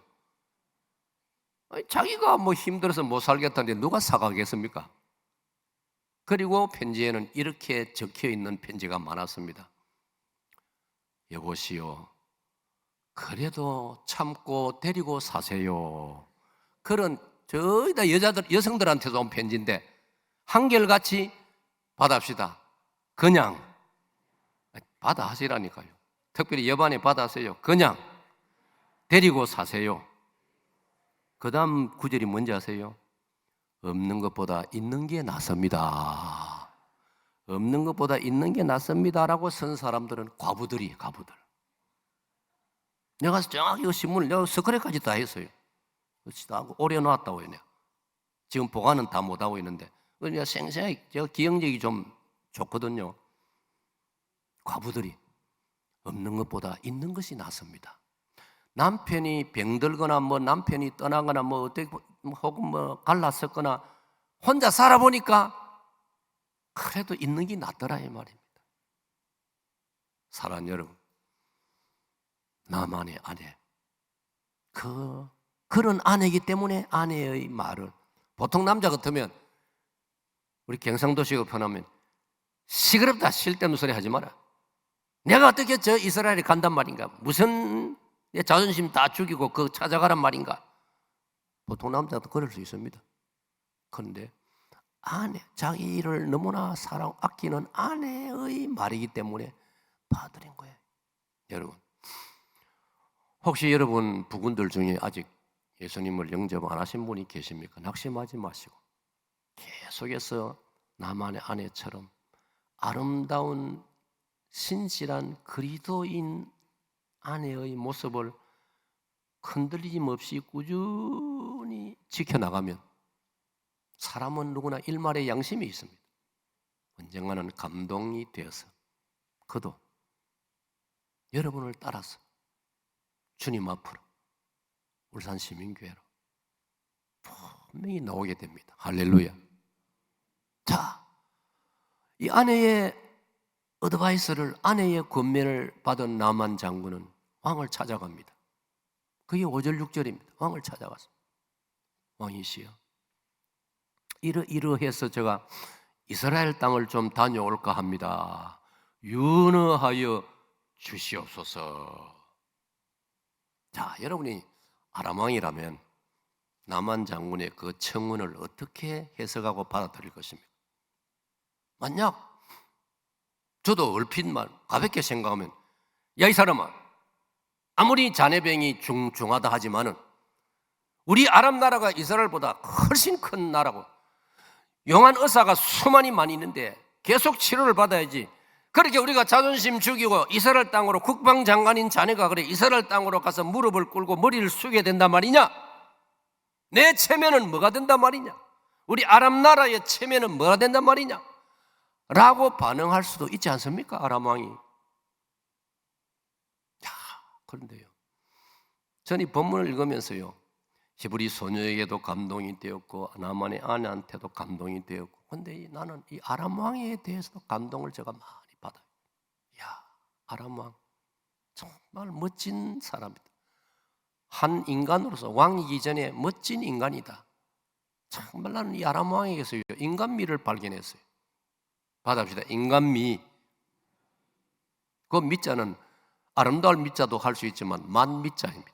한 사람으로서 맛이 있어야 되는 거예요. 음식도 맛이 있어야 먹지 않습니다. 사람도 인간미가 있어야 돼요. 맛이 있어야 돼요.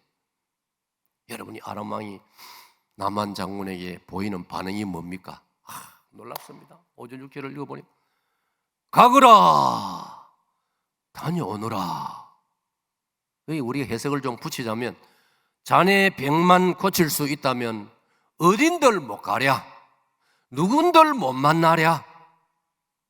우리가 굴복시킨 이스라엘이지만은 거기 영한 사람이 있다고 하니 다녀오너라. 괜찮다. 내 자존심이 중요한 게 아니다. 너만 살아날 수 있다면, 자네만 고침받을 수 있다면 괜찮다. 다녀오너라. 거기다가요, 이 아람 왕은요, 그런데 네가 너를 그냥 맨손으로 보낼 수 있겠느냐? 빈손으로 보낼 수 있겠느냐? 그래도 우리 적국이었고 우리한테 패배한 나라지만은 그 이스라엘 왕에게 인사를 드리고 예의를 차려야지. 그래가지고요, 금은 보화 예물까지 이 왕께서 준비해 줍니다. 이야, 여러분, 한 나라의 통치자라면 이런 그릇이 돼야 됩니다. 이런 그릇이 돼야 됩니다. 제가 이제 이런 맥락으로 목회를 하고 설교를 하니까, 사익동에 23년 목회하니까요, 우리 권사님들 중에는요, 예배 후에 아니면 평소에 로비에서 만나 인사, 어떤 권사님은 저를 보고, 목사님, 내가 목사님을 긴 세월 겪어보니까 목사님이 우리나라 대통령을 하면 좋겠습니다. 내가 그런 인사까지 받았다고요. 여러분, 저를 볼 때 조금 좀 색다른 눈으로 한번 바라보세요. 내가 그런 인사를 받은 사람. 뿐만 아니라 제가 고등학교 은사님들을 스승의 날에 저 진영읍에 좋은 갈비 식당으로 모시고 식사를 대접하고, 선생님들에게 다 연세가 85, 90 이렇게 되셨는데 또 용돈도 제가 이제 봉투를 다 준비해가 드리고, 이제 식사를 하시면서 이제 그 다음에 환담을 나누시는데, 어떤 선생님이 그러더라고요. 우리는 말이지, 김 목사가 학생 시절에 우리는 다 앞을 내다봤다고. 대한민국 적어도 국무총리감이더라고. 그러니까 또 제가 기독교 학교를 다녔거든요.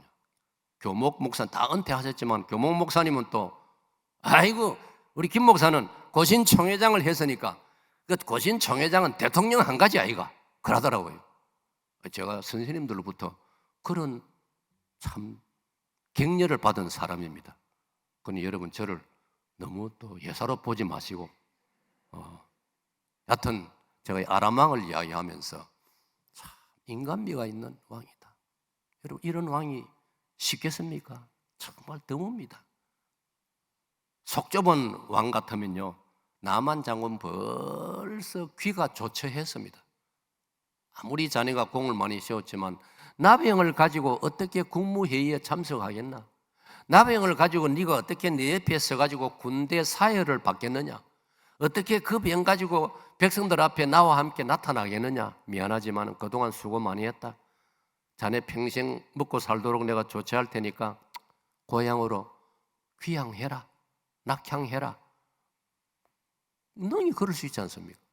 그런데 아람 왕은 나만을 까지 지켜주었습니다. 기다리고 받합시다. 기다리고 지켜줄 때 사람이 살아납니다. 살아납니다. 도무지 안 될 것 같고 희망이 없어 보이고 도무지 내가 기대할 것 같지 않아 보여도요, 기다리고 지켜주면요, 언젠가는 새 사람이 될 수도 있고 살아납니다. 왜? 그 속에도 하나님의 형상이 들어있기 때문에, 하나님이 창조하셨기 때문에. 예사로 보면 안 되는 거예요.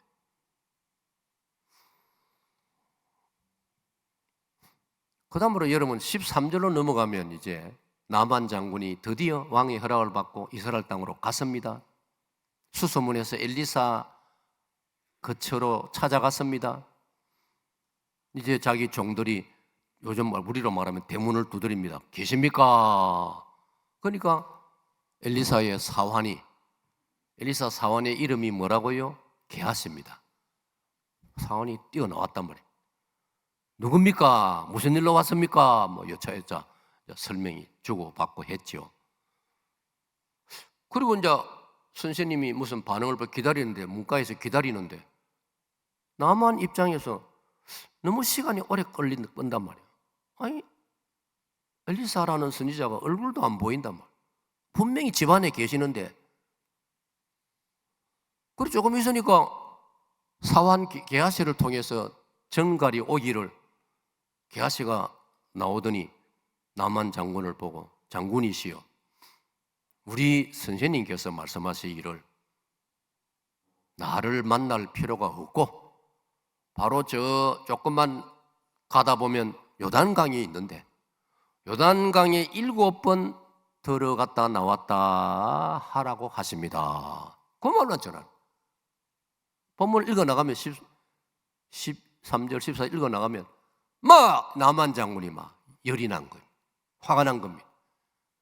내가 예를 들어 명색이 아람 나라의 국방장관인데 우리한테 패배한 이스라엘 땅을 내가 이 병 때문에 찾아왔는데 세상에 나와서 인사도 하지 않고, 본문에 그래 돼 있죠.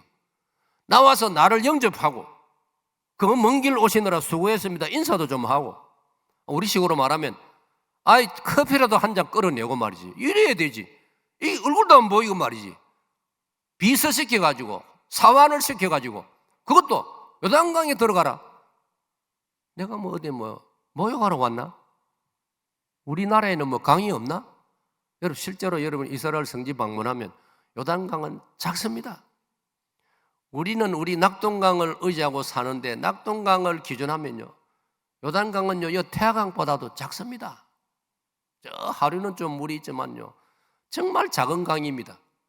그러니까 나만 장군 입장에서는 아니 우리 고향 아람 땅에는 다메섹에는 얼마나 큰 강들이 많이 있는데 이 조그만 오다가 그 강가를 지내왔는데 그거 뭐 강도 아니고 뭐 냇물 한 가지인데 그 어른인 나를 보고 뭐 한 번도 아니고 7번이나 들어갔다 나왔다 하라고. 에이 참을래, 내 이런 망신 당하려고 왔나? 그래서 본문을 읽으면요 나만 장군이 수행원들을 향하여 자기를 모시고 온 종들과 밑에 사람들을 향하여 열을 내면서 꽈물 돌아가자. 내가 마마 병마 안 나면 안 나왔지 뭐. 내가 이런 수모를 당하고 내가 말이야 나 안 돼. 돌아가자. 여러분 나만을 살리는 네 번째 사람 히브리 소녀 아내 왕 네 번째가 나타납니다. 누굽니까? 나만의 종들입니다. 13절 14절을 보면요 나만의 종들이 저는 여기도 은혜를 받습니다. 나만의 종들이 뭐라 합니까? 장군님 뭐하러 왔습니까? 병 고치러 왔지 않습니까? 이 먼 길을 왔는데 한번 시키는 대로 처방한 대로 해보지도 않고 돌아가시다니요. 그 다음에 마님께서 우리 사모님께서 얼마나 기대를 가지고 기다리고 계시는데 그냥 가신다고요? 아니 요단강에 7번 들어가는 게 뭐가 힘이 듭니까? 7번 아니 70번 70번이라도 들어갔다 나왔다 할 수 해가지고 병만 낫는다면 그게 뭐가 어렵습니까? 이 종들이요 얼마나 진심에서 자기 주인을 상관을 향하여 애정 어린 진심에서 말을 했기 때문에 본문을 읽으면 나만이 거기에 승복을 합니다. 여기서 저는 발견을 하기를 사랑입니다. 사랑. 바다비다 사랑. 여러분 사실 성경을 읽으면요 사랑이 모든 문제를 해결한다고 했습니다. 사랑이 모든 문제를 해결합니다. 우리가 뭐 문제가 좀 복잡하고 뭐 엇갈리고 뭐 갈등이 생기 다 사랑이 부족해서인 거죠. 그러므로 여러분 사랑의 은사를 많이 달라고 기도하시기를 축원합니다. 고린도전서 12장을 읽으면 모든 은사가 나와 있습니다. 병 고치는 은사, 이런 은사, 저런 은사, 뭐 방언 은사 많이 소개되어 있는데 그러면서 13장으로 넘어가면서 12장 끝에서 13장으로 넘어가면서 더 좋은 은사를 사모하라. 그리고 13장 1절에 사랑은 나옵니다. 가장 귀한 은사는 사랑의 은사인 줄로 믿으시기를 축복합니다. 이상하게 우리 한국 교회는요 70년대 80년대 좀 우리 목사님들이 잘못 가르쳐가지고 사랑의 은사를 강조하지 않고 뭐 병 고치는 은사, 신유의 은사, 방언의 은사 이런 걸 너무 막 주장하다 보니까 교인들도 잘못 오해해가지고 그랬대. 그게 아니에요. 참 제일 좋은 은사가 사랑의 은사입니다. 이 종들이, 여러분 옛날에 주종 관계라는 것은요, 그 사랑이 깃들기가 어렵습니다. 명령에 어쩔 수 없어가지고 그 권세의 권위에 눌려가지고 억지로라도 순종 안 할 수가 없고, 그게 옛날의 주종 관계, 주인과 종의 관계. 그런데 여기 나만의 종들은 주인 나만을 진심으로 사랑하고 있어요. 나만 장군이 고침 받기를 진심으로 바라고 있습니다. 이 13절, 14절에서 우리가 하나 탁 모티브를, 착안을, 동기를 하나 발견할 수 있는, 오늘의 적용을 하면 우리나라의 갈등, 사회적인 갈등, 정치적인 갈등, 뭐 회사의 노사 간의 갈등, 모든 문제도 이 본문의 이 모습을 우리가 깊이 묵상하고 여기에 우리가 녹여든다면 다 해결될 수 있는 것입니다. 오늘 울산시민교회에 이런 은혜가 있기를 축원합니다. 진심이 담긴 사랑으로 말했을 때 나만 장군이 승복을 하고 요단강으로 들어갑니다. 그리고 7번 자기 몸을 입수했다가 나왔다가 입수했다가 나왔다가. 7번이라는 것은요, 충분한 순종을 말하는 거예요. 하나님 앞에서 충분한 자기 낮춤을 말하는 거예요. 여러분, 믿음은, 제가 공부해 보니까요, 성경에서 받합시다. 믿음은, 다 같이, 믿음은 순종입니다. 성경을 공부해 보면요, 믿음과 순종은 항상 친구입니다. 짝을 이루고 같이 다닙니다.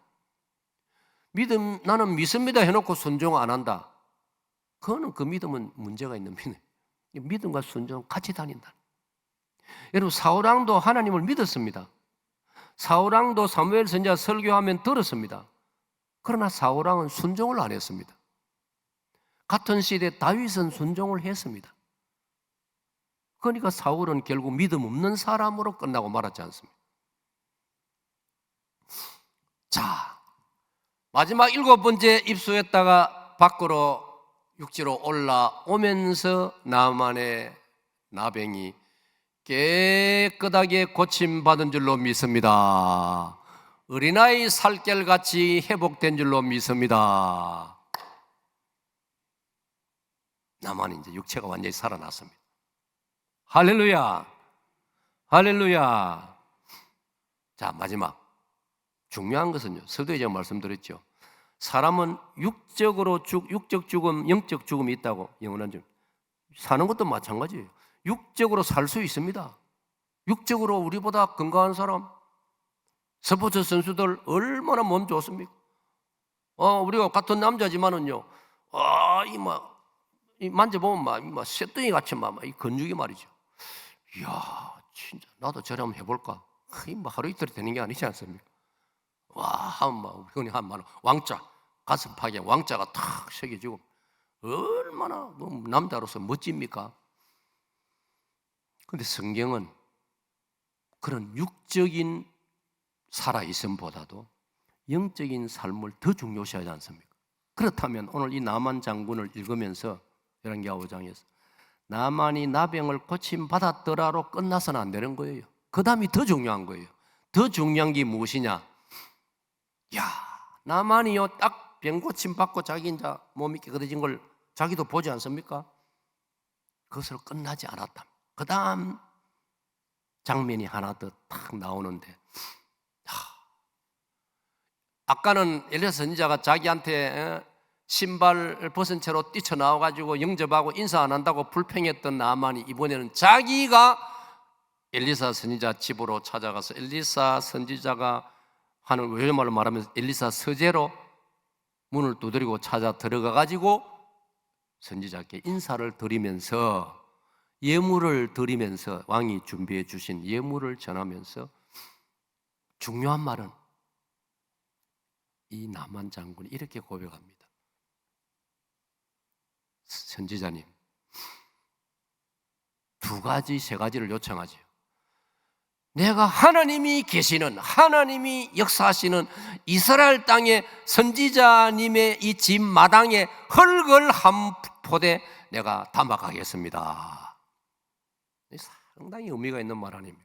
하나님이 특별히 사랑하시고 통치하시는, 과거에는 전쟁에서 이긴 나라, 이겼기 때문에 이스라엘 땅을 무시했는데 이제는 그 이스라엘 땅에, 엘리사 선지자 집의 마당에 이스라엘 땅 흙을 하나님 살아계신 은혜를 잊지 않으려고 정표로 가져가 있다. 우리 학생 시절에 폴란드 출신의 음악가 쇼팽이 프랑스 파리로 유학 가면서 그 아버지께서 니는 폴란드 사람이라를 잊지 말아라 뜻으로 아버지가 마당에 흙을 우리로 말하면 비닐봉지에 담아가지고, 그때는 뭐 비닐이 없었겠지만 하여튼 봉지에 담아가지고 네 프랑스 파리 유학하면서 책상 위에 이 흙봉지를 항상 놓아두고 조국을 생각하라. 여러분, 이게요, 제가 도서관에서 특별히 읽은 게 아니고 교과서에서 배운 거예요. 여러분 이제 기억나시는 분 있어요? 그런데 제가 목사님에서 보니 다들 잊어버렸다 하더라고요. 이상하다. 나는 기억하는데 왜 잊어버릴까? 이런 생각을 내가 조커를 하기도 했는데, 저는 이 장면에서도 감동을 받아. 이야, 이 나만이 정신적으로는 이제 그도 이스라엘화가 된 거예요. 영적으로 이스라엘화가 된 거예요. 바꾸고 말하면 하나님을 섬기는 사람이 된 거예요. 그리고 그 다음 고백합니다. 선지자님, 나는 이제부터 이스라엘의 하나님 여호와 외에는 살아계신 진정한 인격적인 신이 없는 줄로 알겠습니다. 할렐루야. 그리고 이후로는 저도 아람 땅에 가서도 여호와 하나님을 섬기겠습니다. 여러분, 이게 나만 장군이 진정으로 살아난 이야기란 말입니다. 이 은혜가 여러분에게 있으시기를 축원합니다. 자, 이제 결론을 맺습니다. 결론은 뭐냐? 19절입니다. 자, 19절은 다 같이 읽겠습니다. 19절 마지막 절, 여러분 아까 같이 읽었지요? 자, 19절 자막에 나왔습니다. 시작.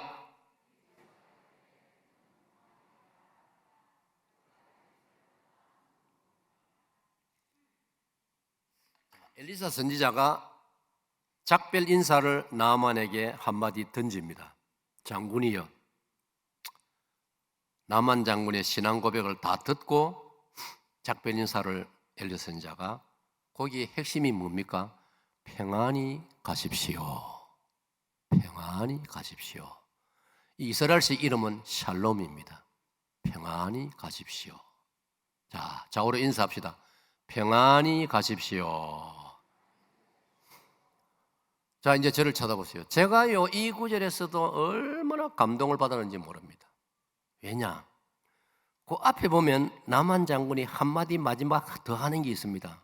선지자님, 하나님을 칭송하고 하나님만을 섬기겠다 해놓고 마지막에 뭐라고 하냐면, 선지자님, 그런데 제가 선지자님에게 양해의 말씀을 드리겠습니다. 제가 애로사항이 하나 있습니다.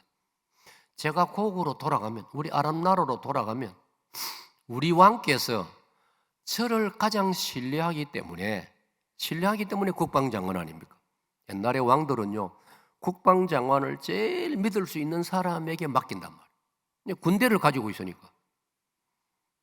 그러니까 우리 왕께서 절기가 되면은 제사를 지내러 신전으로 들어가는데, 그 신전의 우상 신상의 이름이 림몬인데, 림몬 신상을 향하여 절하러 그 신당으로 들어가는데 왕을 호위해야 안 되겠습니까? 뭐 앙심을 품은 자가 그 시간에 절하는 순간에 살해할 수 있지 않습니까? 우리 역사 공부하면은 뭐 왕을 죽이려는 세력들이 언제나 있지 않습니까? 그 다음에 여러분, 그 장면 나만 이렇게 말합니다. 선지자님, 왕이 림몬 신상을 향하여, 림몬 우상을 향하여 왕이 신당에서 절할 때에 왕이 몸이 부실하기 때문에 제가 부축을 해드리는데, 그러면 저도 어쩔 수 없이 같이 허리를 굽히게 되어집니다. 야, 여러분, 이거는 놀라운 발전입니다. 나만 장군이. 나만 장군이 이 병고침을 받으면서 즉 하나님의 은혜를 받으면서 벌써 영적으로 그것까지도 생각하는 거예요. 과거에는 예사로 생각했지 않습니까? 당연히 뭐 자기도 같이 절하고 같이 했는데 여호와 하나님은 사람의 손으로 만드는 그런 우상이 아니고 살아계신 인격적이신 창조주 하나님이시라는 걸 그 엘리야 선지자를 만나면서 그가 깨달아서 그 믿음을 가지고 하나님만을 믿기로 결심을 하고 신앙 고백을 했는데 현실적으로는 자기가 그 일을 해야 된단 말이에요. 돌아가면 그 일에 대해서 제가 마지 못해서 남이 보면은 같이 절하는 것처럼 보이는데 제 중심은 그렇지 않습니다. 여기에 대해서 하나님께 제가 용서를 구하오니 선지자님께서도 하나님께 저를 대신해서 용서를 구해 주시기를 바랍니다. 이 장면에서 저는 속이 좁은 선지자 같으면 안 돼요. 당신 돌아가는 길로 더 이상 국방장관 사임하시오. 왜? 신전에 가서 절해야 되니까. 당신이 뭐 진심이든 아니든 남 보기에는 절하는 거니까 왕과 같이 엎드리니까 안 돼요. 당신 이제부터 하나님만 섬기기로 했으니까 국방장관 사임하시오. 이렇게 할 수도 있습니다. 속 좁은 선지자라면. 그런데 엘리사 선지자는요. 엘리사 선지자도 뭐 우리와 같은 똑같은 사람 아닙니까? 그것도 젊은 시절에는 자기가 엘리사 선지자가 대머리 아닙니까? 그죠? 대머리 놀리니까 지나가다가 마을 아이들이 따라오면서 대머리야, 대머리는 하늘로 올라가라. 벗겨졌으니까 올라가라. 막 놀리니까 엘리사도 사람인지라 막 젊은 혈기에 막 야 이놈들 막 우리로 말하면 천벌을 받으라 막 한마디 하니까 숲에서 곰이 나와가지고 막 아이들 다 물어 죽이는 그런 일도 있었지 않습니까? 엘리사도 우리와 같은 성질 급하고 말이죠. 약점이 있는 사람이에요. 그런데 세월이 흐르면서 엘리사 선지자도요. 사람이 노숙해진 거예요. 너그러운 사람이 된 거예요. 사람을 살리려면 너그러워져야 됩니다. 너그러워져야 됩니다. 받읍시다. 너그러워져야 한다. 너그러워져야. 저는 이 장면에서 우리 모든 목회자가 교회에 감독된 우리 장로님들이 바로 이 19절을 배워야 됩니다. 우리 성도들을 향하여 너그럽게 대하고 기다려주고 참아주고 이해해주고 목사의 수준으로 보지 말고 장로의 수준에서 보지 말고 저 어린 교인이 자기 입장에서 얼마나 지금 힘들게 신앙생활을 하고 있겠느냐 이렇게 이해를 해줘야 돼요. 그런 사례를 그러면서 평안을 줘야 됩니다. 제가 이 간증하고 마쳐야겠습니다. 그런 사례가 있습니다. 제가 사익동에 목회하는데 어느 주일날 이제 예배 전에 부교육자들을 통해서 정보가 들어왔어요. 목사님, 오늘 몇몇 여반에서 여집사님들 몇몇 가정에서 부군들이 오늘 예배에 올 겁니다. 아주 부인들이 기도 많이 하고 한청을 해가지고 오늘 주일 예배 참석하기로 했습니다. 3부 예배 참석할 겁니다. 그 정보를 듣고 설교를 다 맞춰가면서 제가 한마디 했습니다. 오늘 이 자리에는 저는 아직까지 누군지는 자세히 모르지요. 그러면서도 오늘 이 자리에는 그동안 교회에 안 나오시던 부군들 몇 분이 예배를 참석한 줄로 알고 있습니다. 생전 처음으로 이 우리 교회 주일 예배에 참석해서 이 딱딱한 의자에 앉아서 얼마나 힘들었겠습니까? 예배가 끝나는 대로 교회 저 뒷마당으로 가서 담배 한 대씩 피우세요. 그러니까 우리 남자 성도들이 박수를 치는 게라 기분 좋은 말이다 이 말이죠. 보통 담임 목사 강단에서 그런 말 하겠습니까? 저도 그만큼 여유가 생겼다 이 말이죠. 그 사람 입장에서 얼마나 힘들겠습니까? 딱 앉아가지고 딱 몸도 잘 움직이기 힘들도록 빼곡하게 앉아가지고 그 1시간 이상 예배 드리는 참석하는데 처음 듣는 설교도 얼마나 힘들겠습니까? 드라마라든지 개그맨 그런 거야 2시간, 3시간 들어도 괜찮지만 목사의 설교를 그 예배를 1시간 이상 불신 남편이 앉아있는 게 얼마나 힘들겠습니까? 담배 생각도 얼마나 낫겠습니까? 그래 제가 그 가려운 곳을 긁어주었다.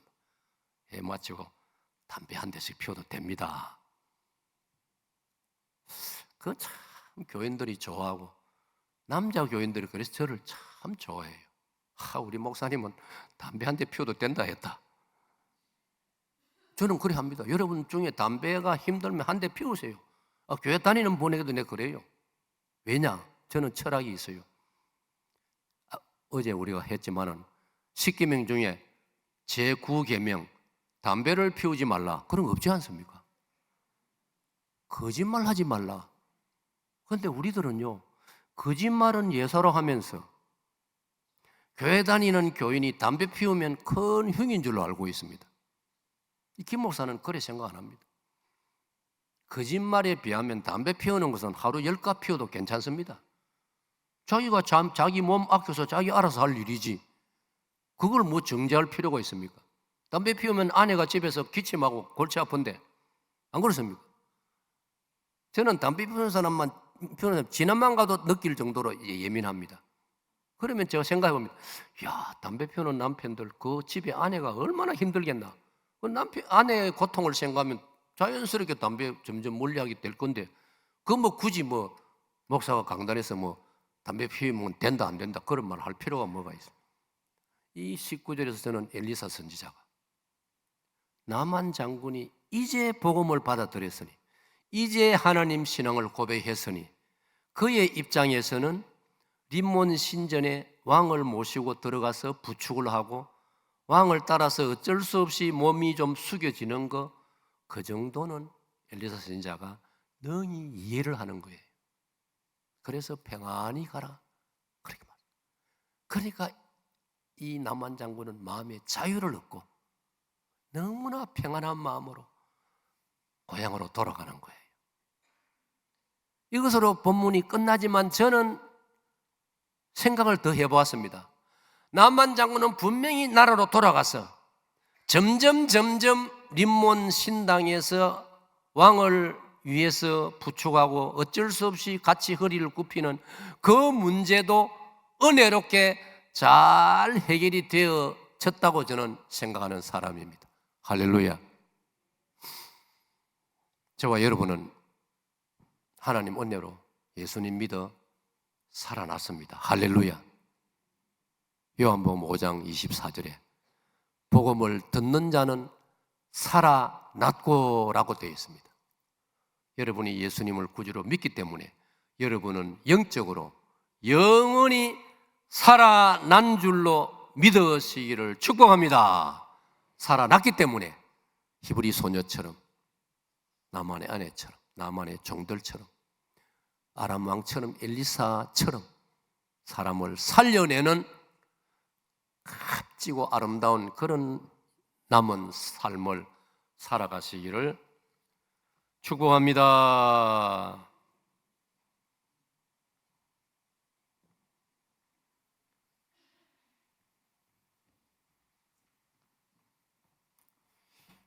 조심해서 기억하면서 우리 한번 기도하도록 하겠습니다. 오늘 나만을 살리는 데 있어서 주변에 많은 사람들의 또 섬김과 도움이 있음을 보았습니다.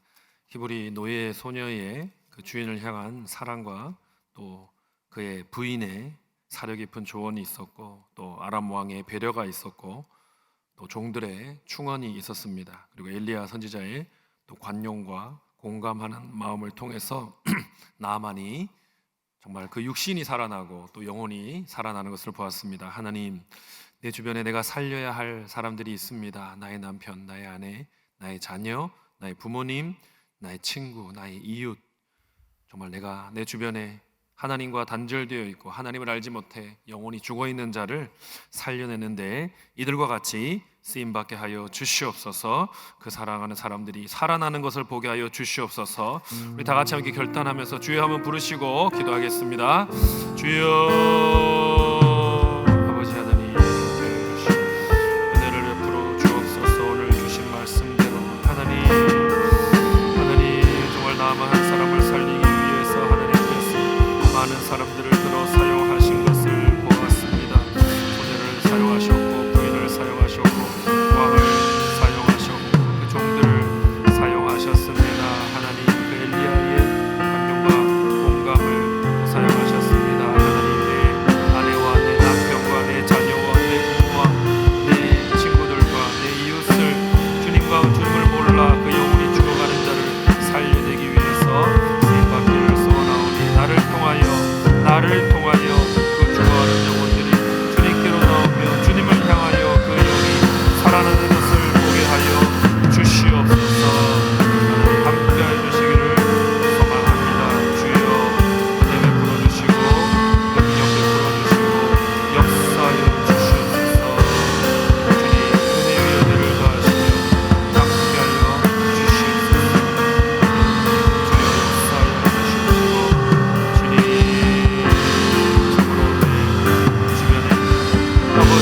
하나님 아버지, 주님께서 오늘 말씀을 통해서 내가 먼저 주께서 주신 그 복음을 통해 살아났으니 내 주변에 주님을 몰라 주님과의 관계가 없어 영적으로 여전히 죽어있는 자를 살려내라 하신 말씀 오늘 주셨습니다.